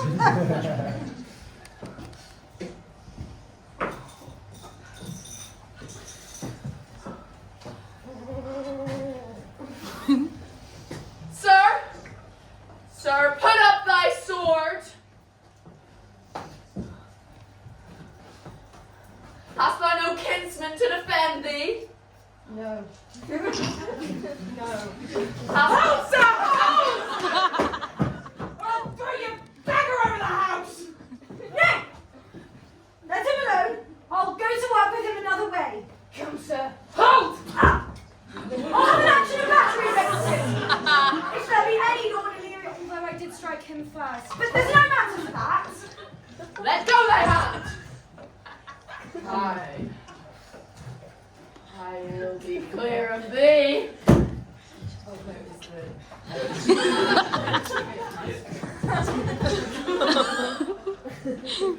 Nay, I must have an ounce of that malapert blood. Hold, Toby! On thy life I charge thee, hold! Madam? Will it ever be thus? Ungracious wretch, fit for the mountains and the barbarous caves where manners ne'er were preached, out of my sight! Oh, be not offended, dear Cesario. Who's bid me gone? Gentle friend, I prithee, let thy fair wisdom, not thy passion, sway thee in this uncivil and unjust extent upon thy peace. Oh, come with me to my house, and hear thou there how many fruitless pranks this ruffian have botched up, and then you may smile at this. Oh, do not choose, but go, do not deny. Beshrew his soul for me, he has started a poor heart of mine in thee. What relish is in this? How runs the stream? Or I am mad. Or else this is a dream. Let fancy still my sense and let this deep. If thus it be to dream, still let me sleep. Nay, come, I prithee, would thou be ruled by me? That I will. Oh, say so, and so be!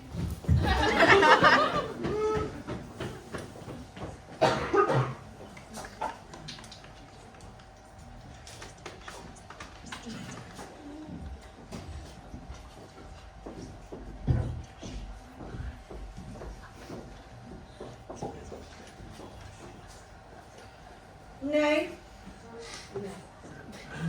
Put on this dash and made it myself, and make her believe that thou art Sir Topaz the curate.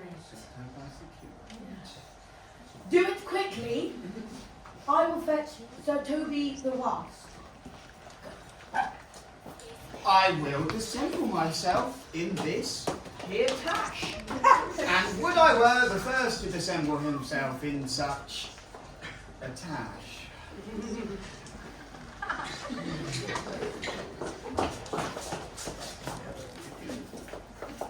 Don't bless thee, Master Parson.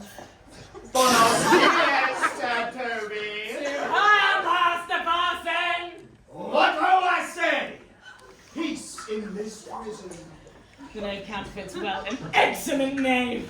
Who calls there? Why, it is Sir Topaz the curate come to visit Malvolio the fucking lunatic. Sir Topaz, go to my lady. Out, hyperbolic fiend! How vexest thou this man? Talkest thou nothing but of ladies? Do not think I'm mad. They have laid me here in hideous darkness. Fie, thou dishonest Satan! I call thee in the most modest terms, for I am one of these gentlefolk that will call the devil himself by courtesy.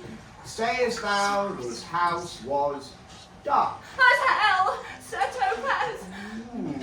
Why, it hath bay windows, transparent as barricadoes, and the clerestories on the south, north, are as lustrous as ebony. And yet complainest thou of obstruction?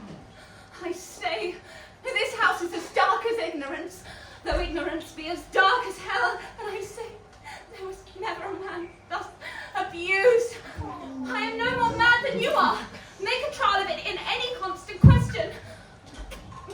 Okay. What is your opinion of 2 words? Pythagoras concerning Sophie, what's that? Wildfowl, I guess. Pythagoras concerning wildfowl. That the soul of our grandam could happily inhabit bird. And what thinkest thou of this opinion? I think nobly of soul, and in no way approve his opinion.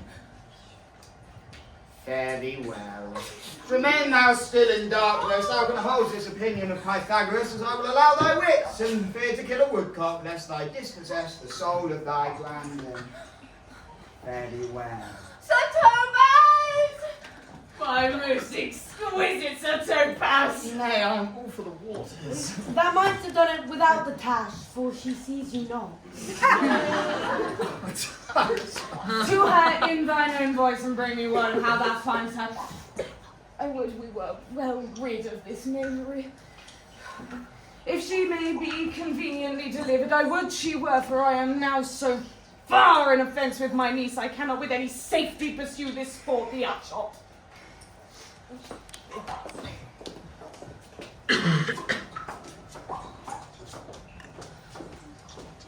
As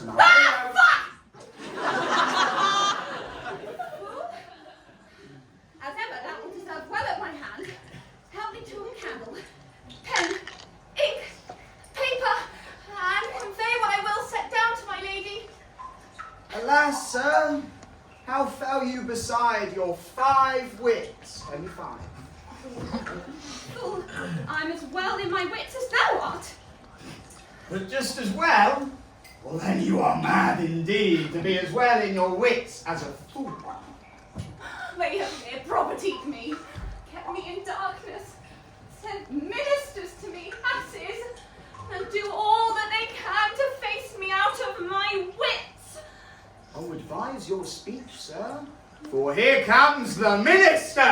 Master Malvolio, let heaven restore thy wits. Master Malvolio, endeavour thee to some sleep and just quit thy vain bibble-babble. Sir Topaz! Maintain no more words with him, sir. What? I? No, not I, sir. Good Sir Topaz. Yes, Mary, amen. I will. Fool! I'm as well in my wits as any man in Illyria. Well a day that you were, sir. By this hand I am. Fetch me pen, ink and paper, and convey what I will set down to my lady. It shall advantage thee more than ever the bearing of letter did. I will help you. Tell me true, are you but mad, or do you but counterfeit? Oh, believe me, I am not. I tell thee true. Nay, I'll never believe a madman till I can see his brains. I will help him to pen, paper, ink, light. Oh, fool, I'll requite it in the highest degree. I prithee be gone!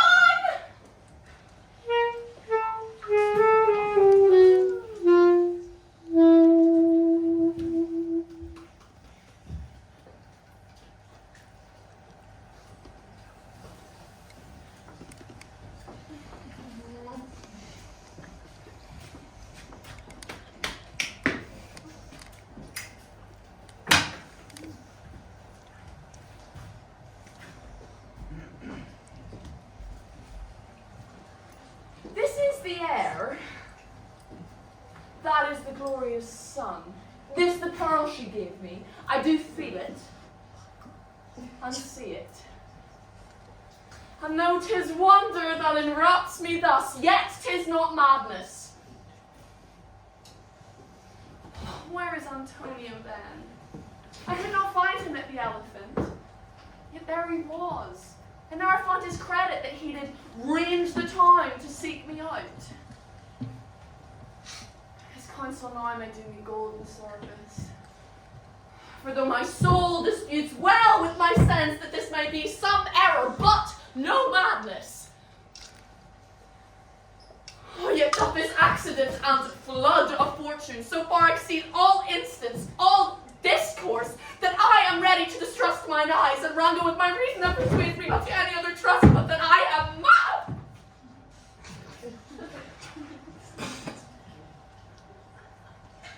Or else the lady's mad. Yet if 'twere so, she could not sway her house, command her followers, give and take back affairs at their dispatch with such a smooth, discreet, and stable bearing, as I perceive she does. There's something in it that is deceivable. But here the lady comes. Blame not this haste of mine. You mean well. Go with me and this holy father to the chantry by. There, before him and underneath that consecrated roof, plight me with the full assurance of your faith that my most jealous and too doubtful soul shall live at peace. He shall concede it, whiles you are willing it shall come to note, at what time a full celebration keep according to my birth. What'd you say? Oh.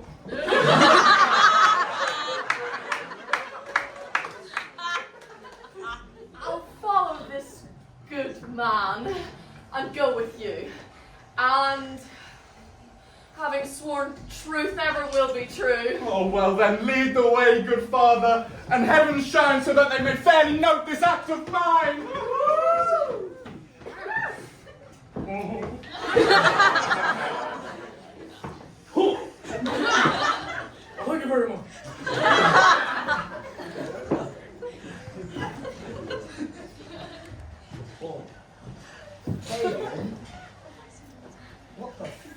you will.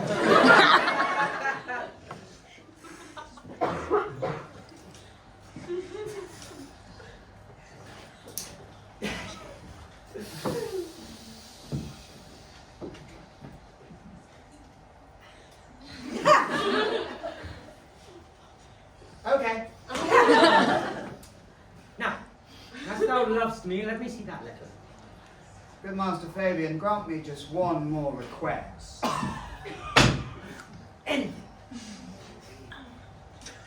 Anything. Later. Do not desire to see the contents of this letter. This is to give a dog, and in recompense desire my hound dog again. Ollie, just get off the stage.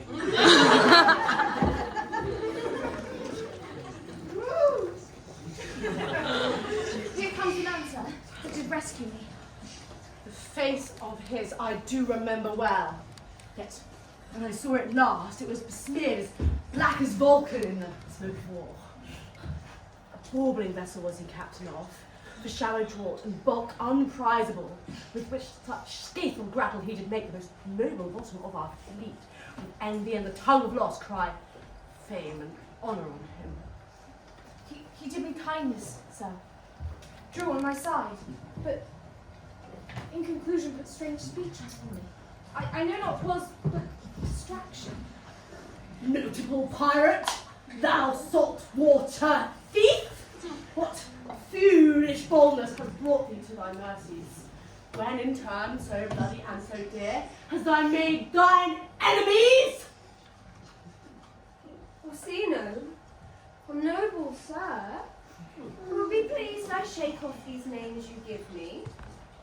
Antonio never yet was thief or pirate, although, I confess, on base and ground enough, Orsino's enemy. The witchcraft drew me hither. That most ingrateful boy there by your side from the rude seas enraged and foamy mouthed did I redeem. A wrack past hope he was, his life I gave him, and did thereto add my love, all in his dedication. Exposed myself, pure for his love, into the dangers of this adverse town, drew to defend him when he was beset, where, being apprehended, his false cunning, not meaning to partake with me in danger, taught him to face me out of my acquaintance until the 20 years removed thing while one would wink. Denied me mine own purse, which I had recommended to his use not half an hour before. How can this be? When came he to this town? Today, sir, and for 3 months since. No interim, not a moment's hesitation, both day and night did we keep company. Oh, here comes the Countess! Now heaven walks on earth, but for thee, fellow, thy words are madness. Some 3 months this youth hath attended upon me, but more of that anon. Take him aside. What would my lord, but as may not have, wherein Olivia may seem serviceable? Cesario, you do not keep promise with me? Madam? Gracious Olivia. Cesario, what do you say? Good, my lord. My lord would speak. My duty hushes me. If it be aught to the old tune, my lord, it is as fat and fulsome to mine ear as howling after music. Still so cruel. Still so constant, lord. What? For the merciless, you uncivil lady, whose in great and auspicious altars my soul the faintest of offerings have been out, that ere devotion tended, what shall I do? Even what it please my lord that shall become him. Why so shall I? Had I the heart to do it, like the Egyptian thief that pointed death, kill what I love? much jealousy that sometimes tenders nobly. But hear me this, since you, to non-regardance, cast my faith, and that I partly know the instrument which screws me from my true place in your favour, with you, this marble-breasted tyrant still. This your minion. I know that. By heaven, I swear I tender dearly. Him I will tear out of that cruel eye where he sits crowned in his master's son. Oh, come, boy, my thoughts are working mischief. I'll sacrifice the lamb that I do love to spite the raven's heart within a dove. And I, to do you best, 1,000 deaths would die. But where goes Cesario? After him I love, more than I love these eyes, more than my life, more by all laws than ever I shall love once. If I do feed you witnesses above, punish my life for tainting of my love. I detest, how am I beguiled? Who does beguile you? Who does do you wrong? Hast thou forgot thyself? Is it so long? Fetch forth the Holy Father. Come away. No, whither, Lord? Cesario, husband, stay. Husband. I, husband. Can he that deny? Her husband, sirrah. No. My lord. Not I. Alas, it is the baseness of thy fear that does strangle thy propriety. Fear not, Cesario. Take thy fortunes up. Be as thou... what? Welcome, Holy Father!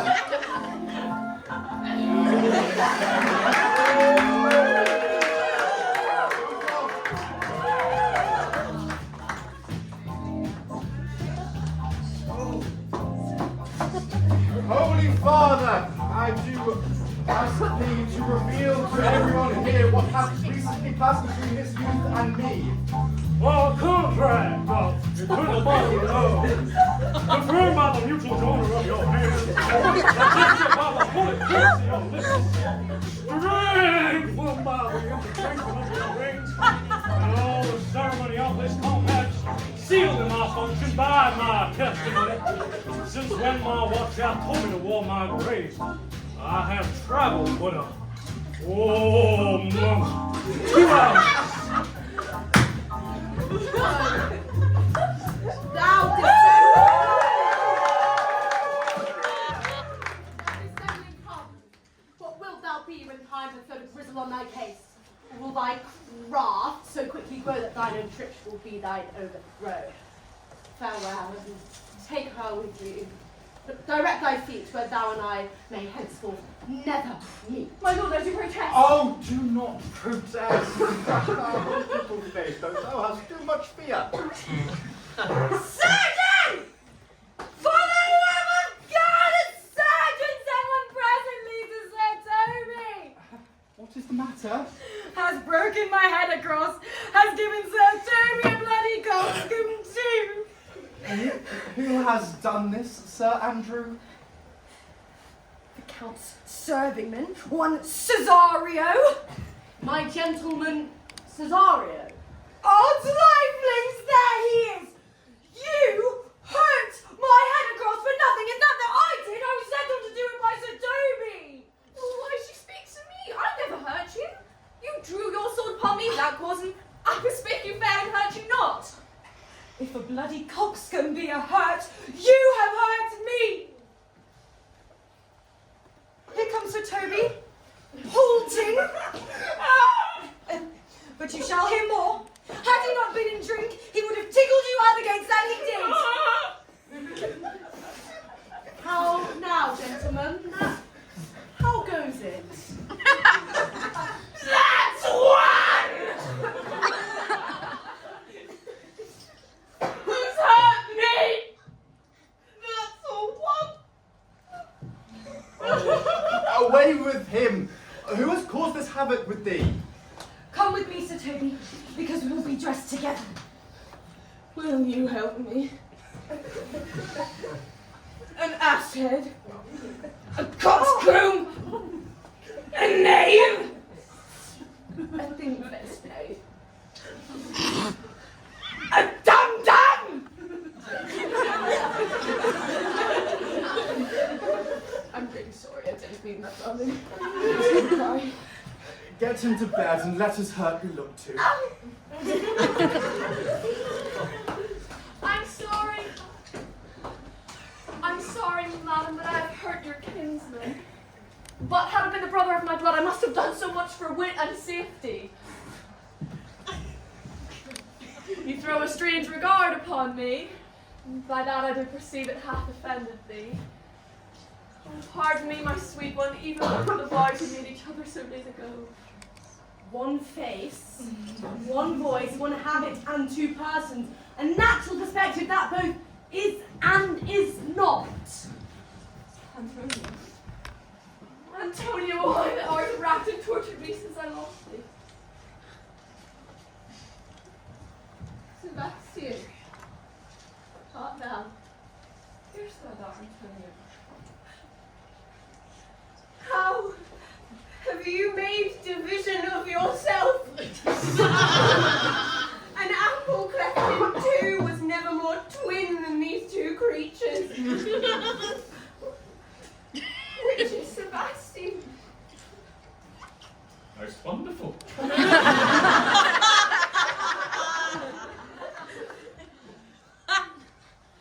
Do I stand there?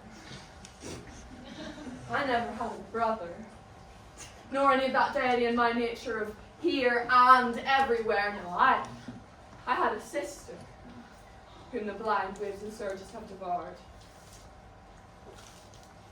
Of charity, what kin are you to me? What countryman, what name, what parentage? Mezzanine.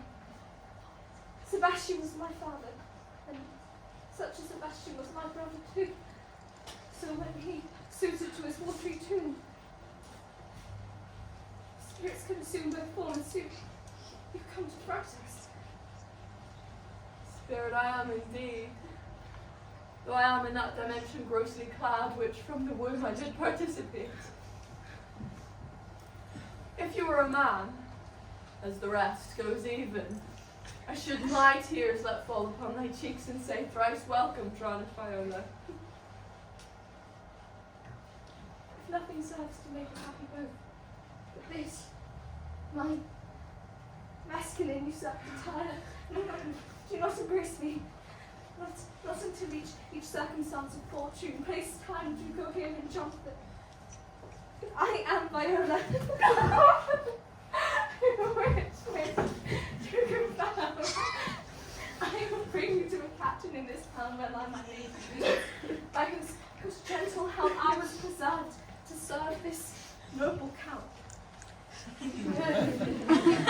My fortune since have been between this lady and this lord. So comes it, lady. You have been mistook. But nature to her bias drew in that. You would have been contracted to a maid. Nor are you therein by my life deceived. You are betrothed both to a maid and man. Be not so amazed. Right noble is his blood. If it be so, as glass seems true, then I must have my part in this most happy rack.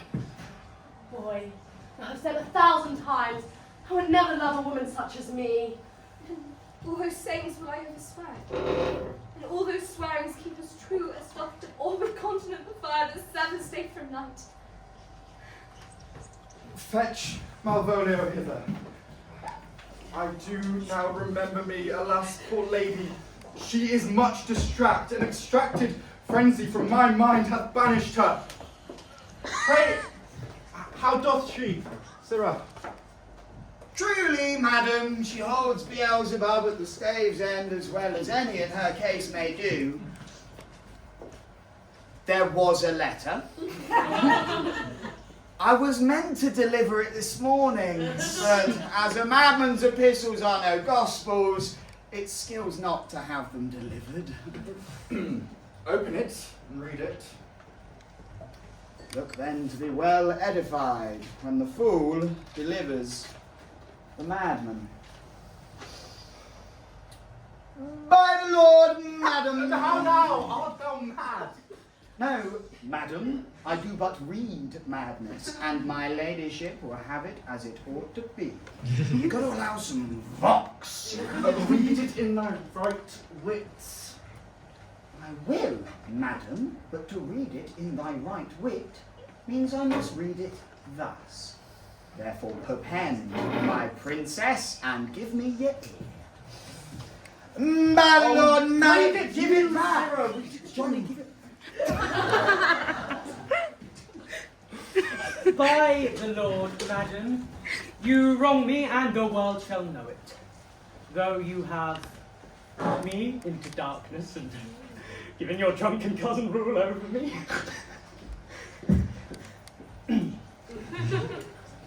Yet have I the benefit of my senses as well as your ladyship. I have your own letter that induced me to this semblance I put on, with the which I doubt not but to do you much shame, or me much right. Think of me as you please. I leave my duty a little unthought of, and speak out of injury. The madly used Malvolio. Did she write this? This savours much of distraction. Go fetch her hither, Fabian. Bring her here. My lord, of these things thought further on, I would wish you think me as well a sister as a wife. Aye, madam, I'm most apt to embrace your offer. Sir, your master quits you, and for your service done him, so much against the metal of your sex, so far beneath your soft and tender breeding. And since you called me master for so long, here is my hand, and so you shall be from this time your master's mistress. Sister, was she? Oh, is this the madman? Aye, lord, this is the same. How now, Malvolio? Madam, you've done me notorious wrong. How have I? Malvolio? No. Lady, you have. Pray you peruse that letter. You must not now deny it is your hand.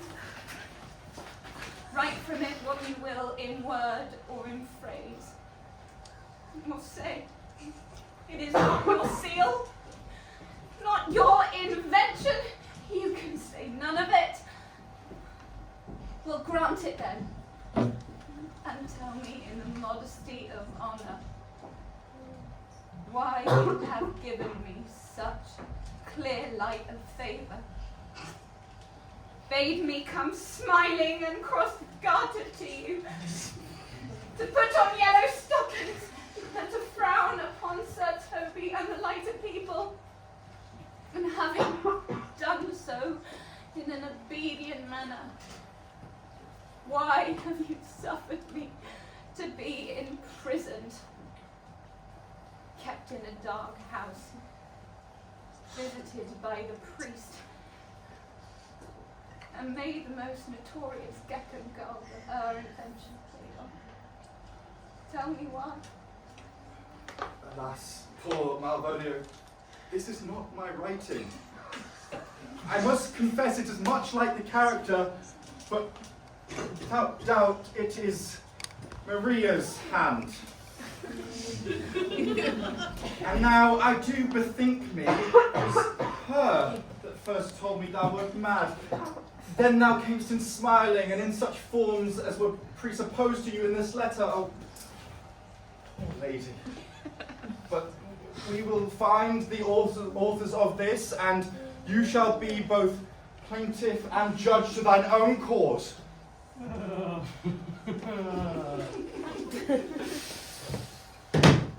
Good madam, hear me speak, and let no quarrel nor no brawl to come, taint the condition of this present hour, which I have wondered at, and hope it shall not most freely, I confess, myself and Toby set this device against Malvolio here, upon some stubborn and uncourteous parts we had conceived against her. Maria! What the fuck, Fabian?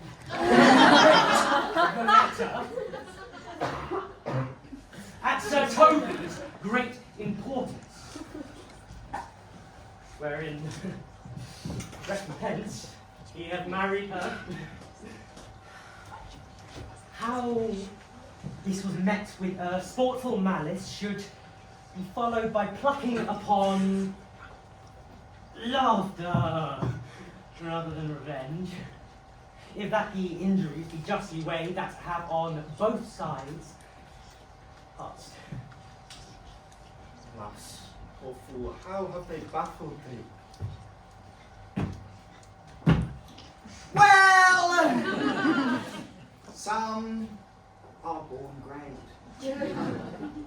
Some achieve greatness, and some just have greatness thrust upon them.